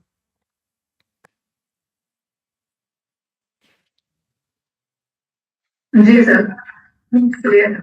चलिए, अब स्वदेशी मूवमेंट में कुछ इंपॉर्टेंट चीजें। सबसे पहला, जब ब्रिटिशर्स ने बंगाल को तोड़ा तो बंगाल की कल्चर तो बहुत ज्यादा हर्ट हुआ। तब रविंद्रनाथ टैगोर ने क्या दिया? एक गीत दिया, लोकगीत, जिसका नाम था अमार सोनार बांग्ला, मेरा सुनहरा बंगाल। अमार सोनार बांग्ला इतना फेमस हुआ कि आज बांग्लादेश का जो नेशनल एंथम है वो यही है, अमार सोनार बांग्ला, राइट? बंगाल के लोगों ने इसे गाना शुरू करा, हिंदू हो या मुसलमान हो, गीत ने उसको जोड़ दिया। फिर कल्चर के क्षेत्र में आ जाते हैं। अबिंद्रनाथ टैगोर ने क्या करा, ओरिएंटल सोसाइटी की स्थापना करी, ओरिएंटल सोसाइटी ऑफ आर्ट। ये क्या है, कला के क्षेत्र में अंग्रेज हमें नहीं बताएंगे, हम बहुत पुरानी हमारी कला है, हमारे पास आर्ट आर्किटेक्चर है, आर्ट है। अपने आर्ट क्या होता है ना, आर्ट इज एक्सप्रेशन, चाहे फिल्म हो, पिक्चर हो, फोटो हो, डांस हो, सिंगिंग हो, एक्सप्रेशन है, भाव को प्रकट करते हैं। तो ओरिएंटल सोसाइटी ऑफ आर्ट का पर्पस क्या था, अपने भाव को, समाज के अंदर जो चीजें चल रही है उसको प्रकट करना। जैसे अबिंद्रनाथ टैगोर ने भारत माता की पहली तस्वीर बनाई। भारत माता की तस्वीर आज जाके देखना, कुछ नहीं करना आपको, गूगल पे सिर्फ ये लिखना है, भारत माता पोर्ट्रेट बाय अबिंद्रनाथ टैगोर, भारत माता पोर्ट्रेट बाय अबिंद्रनाथ टैगोर। क्या दिखेगा आपको, आपके भारत माता के चार हाथ देखने को मिलेंगे। एक हाथ में जो है वीणा होगी या कोई रिलीजियस इंस्ट्रूमेंट होगा, एक हाथ में किताब होगी, एक हाथ में माला होगी और एक हाथ में होगा अनाज। ये सभी चीजें क्या है, ये सभी चीजें भारत की जरूरतें हैं उस समय की, जो हमें चाहिए, वो सब चीजें जो है यहाँ पे दिखाई गई है कि भाई अनाज चाहिए हमें। अनाज अगर नहीं है तो भुखमरी है समाज के अंदर, फेमाइन है। स्पिरिचुअलिटी जो माला है, जो स्पिरिचुअलिटी, अगर किसी समाज के अंदर स्पिरिचुअलिटी नहीं है तो वो समाज बद से बदतर है, क्योंकि फिर लोग लॉजिक के हिसाब से चलना शुरू कर देंगे। ये मैं नहीं बोल रहा, लॉजिकल इंसान, लियो टॉल्स्टॉय बहुत बड़े इंसान हुए हैं, बहुत बड़े लिबरल रहे हैं। उन्होंने अपनी किताब वॉर एंड पीस में ये लिखा है, बहुत बड़ी किताब है, पढ़ना अभी मत पढ़ना, जब समय मिले तो पढ़ लेना, बहुत अच्छी किताब है। उसमें उन्होंने लिखा है कि अगर रीजन से जिंदगी को जिए तो जिंदगी का लॉजिक ही नहीं है जीने। if we live life by the logic, then the only logic of life ends. Reason से जिंदगी नहीं जी जा सकती। रीजन से तो आप अपने माता पिता की डांट ही नहीं सुनेंगे। आपकी माँ ने आपको पैदा किया, आप उसके इतना स्नेह क्यों करें, क्यों करें, पैदा किया कि कर दिया। बच्चा कंसीव किया, अगर पैदा ना करते तो उनको भी नुकसान पहुंचता, आपको भी नुकसान पहुंचता। तो ये तो लॉजिकल रीजन है। पिता से प्यार क्यों करें, काम करता है सारा दिन, हाँ इसलिए करता है कि बाद में मैं बड़ा बनूंगा तो मैं इसका टेक केयर करूंगा। लेकिन ऐसा तो नहीं है समाज के अंदर। समाज के अंदर सम्मान है, एक भाव है, कई चीजों में लॉजिक नहीं होता, एक्सप्रेशन होता है। तो उसके लिए स्पिरिचुअलिटी सबसे बड़ा एक्सप्रेशन है, वो चीज होना बहुत जरूरी है। ये अबिंद्रनाथ टैगोर ने अपने आर्ट के थ्रू करके दिखाया। फिर आती है बात जो है थोड़ी बहुत इंडस्ट्रियलाइजेशन की, जिसकी जिसकी शुरुआत हुई बंगाल केमिकल फैक्ट्री के साथ। आचार्य पीसी रे ने क्या करा, बंगाल केमिकल फैक्ट्री की स्थापना करी। ये भारत की पहली फार्मास्यूटिकल कंपनी में से एक थी कि हम जो है अपने क्षेत्र में, फार्मास्यूटिकल क्या है, दवाइयां सबसे जरूरी है, तब भी थी आज भी है। तो इसके लिए इतने निर्भर होना पड़ेगा किसी ऊपर, तो फिर तो भाई हम गए। तो उसकी स्थापना करी। एजुकेशन के क्षेत्र में कि एजुकेशन को नेशनल एजुकेशन बनाया जाए, यानी कि अंग्रेज हमें क्लर्क बनना सिखा रहे हैं, हमें क्लर्क नहीं बनना, हमें जो है क्या बनना है, एक संपूर्ण इंसान बनना है। सिर्फ उतना नहीं पढ़ना जितना उनके लिए जो है बेनिफिशियल हो, उतना पढ़ना है जितना हमारे लिए बेनिफिशियल हो। तो स्वदेशी मूवमेंट के दौरान 1905 से लेकर 1908 के समय पे बहुत सारे नेशनल एजुकेशन स्कूल जो है वो इंडिया के अंदर खुले। और भी आपके नोट्स के अंदर पॉइंट्स लिखे हुए, जैसे लिखा हुआ है कि वीओ चिदम्बरम पिल्लई नाम के एक इंसान थे जिन्होंने पहली बार इंडिया में मद्रास स्टीम नेविगेशन कंपनी की शुरुआत करी थी। ये भारत की अपनी शिपिंग कंपनी थी, वीओ चिदम्बरम पिल्लई, नोट्स में लिखा हुआ है, घबराने की जरूरत नहीं है। राइट, ओरिएंटल आर्ट के बारे में भी नोट्स में लिखा होगा, वहां से आपको सब पढ़ने को मिल जाएगा। तो ये सारी चीजें क्या है, ये स्वदेशी मूवमेंट के दौरान होने वाली कुछ घटनाएं हैं। फिर स्वदेशी मूवमेंट का अंत कैसे हुआ, ये खत्म कैसे हुई, इसका खात्मा जुड़ा है कांग्रेस के विवाद से। अब मैंने आपको बताया कि मॉडरेट्स जो है वो इनिशियल ईयर्स में कांग्रेस को क्या कर रहे हैं, डोमिनेट कर रहे हैं, यानी कि वो उनकी स्ट्रेंथ जो है वो कांग्रेस के ऊपर ज्यादा है। असल मायने में लोग सपोर्ट करते हैं चरमपंथियों के विचार, राइट, लेकिन कांग्रेस जो है उसने एडमिनिस्ट्रेटिव प्रणाली को जो है अपने कब्जे में किया हुआ है। अब दोनों के बीच में लड़ाई इस बात की है कि स्वदेशी मूवमेंट को, एक कहता है कि स्वदेशी मूवमेंट को एक्सपैंड किया जाए, दूसरा बोलता है कि नहीं एक्सपैंड नहीं करना। यार बंगाल में जब बात हो रही है तो बंगाल में लड़ो, मद्रास में क्यों लेके जाना है इसको, मॉडरेट्स बोल रहे हैं कि मद्रास में लेके जाएंगे तो यार अंग्रेज बुरा मान जाएंगे, पीटना शुरू कर देंगे हमें। एक्सट्रीमिस्ट बोल रहे हैं कितनों को पीट लेंगे, और वो पीटेंगे तो हम चुप थोड़ी बैठे रहेंगे, राइट। दोनों अपनी अपनी जगह सही है, हर किसी के हिसाब से। कोई आप यूथ में है तो आप जो है ज्यादा एक्सट्रीमिस्ट से एग्री कर रहे होंगे, नो डाउट, राइट। तो अब दोनों जो है अपनी अपनी जगह सही है। 1906 में विवाद बढ़ जाता है। अब दोनों चाहते हैं कि उनका रिप्रेजेंटेटिव बने कांग्रेस का प्रेसिडेंट। अब कांग्रेस यहां पे टूटे ना, इसके लिए दादा भाई नौरोजी को जो है 1906 के सेशन का प्रेसिडेंट बनाया जाता है। कलकत्ता में ये सेशन हुआ 1906 में। दादा भाई नौरोजी, आपके नोट्स में मिलेगा आपको, टेंशन ना ले। दादा भाई नौरोजी ने उसको लीड करा। दादा भाई नौरोजी ने ही क्यों करा? क्योंकि बुजुर्ग थे, उनका सम्मान दोनों वर्ग के लोग करते थे, चाहे वो चरमपंथी हो, चाहे वो उदारवादी हो, मॉडरेट और एक्सट्रीमिस्ट कोई भी हो, दोनों ही जो है दादा भाई नौरोजी का सम्मान करते थे। दादा भाई नौरोजी बने, उन्होंने स्टेप्स दिए, उन्होंने कहा कि हाँ भाई स्वदेशी बॉयकॉट को जो है मैं मंजूरी देता हूँ, एक्स्ट्रा कॉन्स्टिट्यूशनल मेजर्स को मैं मंजूरी देता हूँ, लेकिन कहाँ, सिर्फ बंगाल में या बाहर भी, ये नहीं बताया। लड़ाई चलती रही, लड़ाई 1907 तक गई। 1907 में अब लड़ाई हो गई ये, एक चाहते थे भी हमारा जो है रिप्रेजेंटेटिव बने प्रेसिडेंट, और दूसरी तरफ से जो है एक्सट्रीमिस्ट चाहते थे कि हमारा बने। एक्सट्रीमिस्ट ने क्या करा, बाल गंगाधर तिलक का पर्चा दे दिया कि भाई इनको बनाना है प्रेसिडेंट। अब मॉडरेट्स प्रेसिडेंट उनको बना नहीं सकते थे।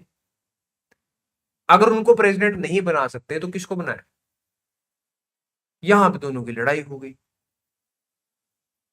बनते बाल गंगाधर तिलक ही अगर आईएनसी का सेशन उसकी ओरिजिनल जगह नागपुर में होता, डिसाइड किया गया कि 1907 का सेशन जो है वो नागपुर में होगा, रोटेशन में पहले ही पता लग जाता है।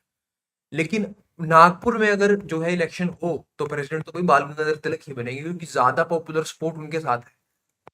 इसलिए क्या करा, जिस प्रोविंस से बाल गंगाधर तिलक आते हैं, यानी कि सूरत प्रोविंस, उस प्रोविंस से उनको जो है क्या बना दिया जाए, उस प्रोविंस के अंदर जो है कांग्रेस का सेशन करा दिया जाए। अभी हमने शुरू में पढ़ा था कि अगर जिस प्रोविंस के अंदर कांग्रेस का सेशन होगा वहां का नेटिव प्रेसिडेंट नहीं बन सकता।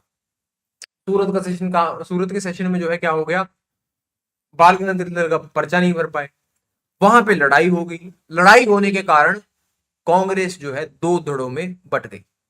इसको हम बोलते हैं 1907 सूरत स्प्लिट, 1907 का सूरत का विभाजन। सूरत में क्या हुआ था, कांग्रेस बटी थी दो हिस्सों में। मॉडरेट्स ने क्या करा, सभी एक्सट्रीमिस्ट लीडर को बड़े आराम आराम से बाहर निकाल दिया। बाल गंगाधर तिलक को थोड़े टाइम के बाद जो है जेल हो गई। बड़े लंबे से जो उन्होंने पूरा स्वदेशी मूवमेंट के दौरान पूरा एक वो अंग्रेजों के खिलाफ लिखा था, आंदोलन किया था, अंग्रेजों ने तो उसकी सजा देनी थी। जैसे ही अंग्रेजों को पता लगा इनके बीच में लड़ाई बच गई है, अंग्रेजों ने उस मौके का फायदा उठा के बाल गंगाधर तिलक जैसे लोगों को क्या करा, उनको बहुत 6 साल की सजा के लिए बाहर भेज दिया। कारावास हो गया, म्यांमार में उनको कारावास में भेज दिया गया। अब वहां वो कारावास काट रहे हैं, एक्सट्रीमिस्ट जो है लीडर लेस हो गए, मॉडरेट्स यहाँ पे जो है अब कांग्रेस को डोमिनेट करके बैठ गए हैं। ये तो रही कांग्रेस की लड़ाई। दूसरा डिवाइड एंड रूल, मैंने कहा था कि दो तरीकों से करा, एक धर्म भी है। धर्म में क्या हुआ, यहां पे स्थापना हुई 1906 में मुस्लिम लीग की। नवाब सलीमुल्लाह और आगा खान, दो व्यक्ति अंग्रेजों से जो है क्या कहते हैं, अंग्रेजों से बातचीत करते हैं और उनको बोलते हैं कि जनाब हमें जो है एक ऐसा दल बनाना है जो मुसलमानों के हित के बारे में जो है बात करे। जब ऑल इंडिया मुस्लिम लीग की स्थापना हुई तो ध्यान रखना है कि तब पार्टीशन की डिमांड दूर दूर तक नहीं थी, यानी कि तब देश का विभाजन की डिमांड जो है दूर दूर तक नहीं थी। पार्टीशन की डिमांड तो 1939 के बाद हुई है, 1940 में पहली बार। पर्पस क्या था, ऑल इंडिया मुस्लिम लीग का पहला पर्पस ये था कि मुसलमानों की जो है ग्रोथ के ऊपर काम कर सकें, उनके हितों के बारे में बात कर सकें। लेकिन कम्युनलाइजेशन तो आ गई है ना, मुसलमानों की ही क्यों भाई, सभी लोगों की क्यों नहीं? तो अंग्रेजों ने उनको पैम्पर किया कि हाँ बनाओ बनाओ, हम तुम्हारे साथ हैं। क्यों? उन्हें पता था कि मुस्लिम लीग क्या करेगी, मुस्लिम लीग हर कॉमन समस्या को धर्म के पर्सपेक्टिव से देखेगी। पढ़ाई लिखाई नहीं हो रही है, समस्या समाज में समस्या क्या है, पढ़ाई लिखाई के ऊपर ज्यादा काम नहीं हो रहा। मुस्लिम लीग उसको कैसे दिखाएगी, मुस्लिम लीग आएगी मुसलमानों की पढ़ाई लिखाई के ऊपर काम नहीं हो रहा, जैसे कि बाकी सब तो सही पढ़ लिख रहे हैं। तो कम्युनलिज्म तो ले आए। 1906 में उसकी स्थापना हुई। उसने आते ही जो है इसका स्वदेशी मूवमेंट के विद्रोह करना शुरू कर दिया और बंगाल के पार्टीशन को सही डिक्लेयर कर दिया कि भाई हम सहमत हैं, हमें जो है बंगाल को अलग इसलिए करा गया है ताकि हमारी पॉपुलेशन के लिए अच्छा काम किया जा सके। तोड़ दिया ब्रिटिशर्स ने पूरी स्वदेशी मूवमेंट की जो है उसको। अब जो कांग्रेस जो लीड कर रही है स्वदेशी मूवमेंट को, वो जेल में पड़ी है या फिर वो अलग थलग हो रखी है। यहाँ पे दूसरी तरफ से धर्म के मामले में भी कुछ लोगों ने जो है फूट डालना शुरू कर दी। इससे स्वदेशी मूवमेंट जो है वो बुरी तरीके से जो क्या हो गया, अस्त व्यस्त हो गया। अच्छा, ये 1906 का सेशन जो आपके सामने स्क्रीन पे आया है ना, ये वही है कि क्या क्या हुआ था जब दादा भाई नौरोजी ने जो है सेशन को लीड किया था। पहला तो उन्हें पार्टीशन ऑफ बंगाल को जो है वो कहा था कि ये होना नहीं चाहिए था, हम इसके विद्रोह करते हैं। स्वदेशी बॉयकॉट को परमिशन दी थी कि ये चलते रहने चाहिए, कहां तक होने चाहिए इसके बारे में जिक्र नहीं था। स्वराज की डिमांड की थी कि हमें जो है खुद को राज करने का मौका दे, राइट, और नेशनल एजुकेशन को प्रमोट करने का काम किया था। स्वराज में और पूर्ण स्वराज में डिफरेंस क्या है?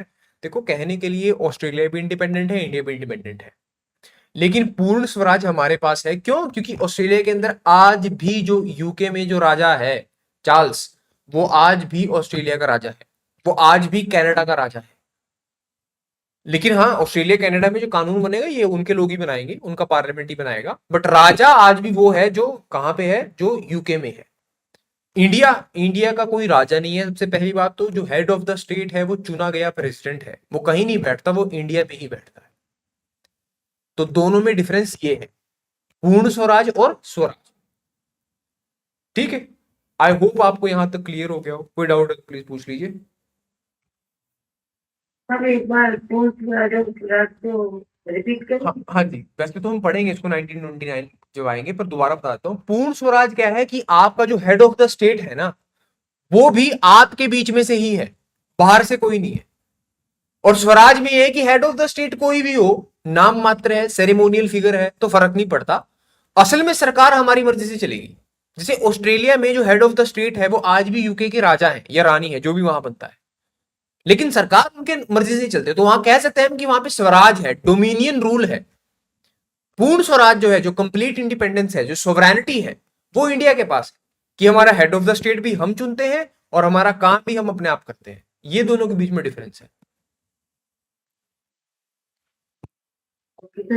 हाँ जी, जैसे 1905 में बंगाल का डिवीजन के लिए स्वदेशी और बॉयकॉट आई, हाँ जी, और 1906 में दादा भाई नौरोजी ने इसको आगे परमिशन दे दी और 1907 में बंद कर दी। हाँ जी, 1907 में, 1907 में अगला सेशन हुआ सूरत के अंदर, हाँ जी। जहां पे क्या हुआ, सूरत स्प्लिट हुआ। कांग्रेस दो धड़ों में बट गई, एक मॉडरेट्स और एक एक्सट्रीमिस्ट। मॉडरेट्स लीडरलेस हो गए और एक्सट्रीमिस्ट लीडरलेस हो गए, क्योंकि तीनों मेन लीडर्स को जेल भेज दिया गया और इनको मॉडरेट्स को क्या करा गया, मॉडरेट्स जो है कांग्रेस पे कब्जा कर लिया।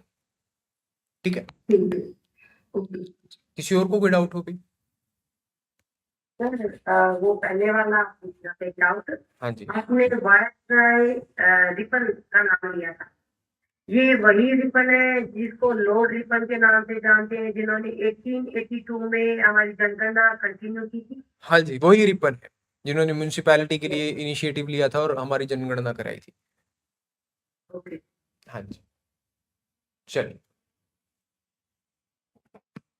कोई और डाउट है किसी को?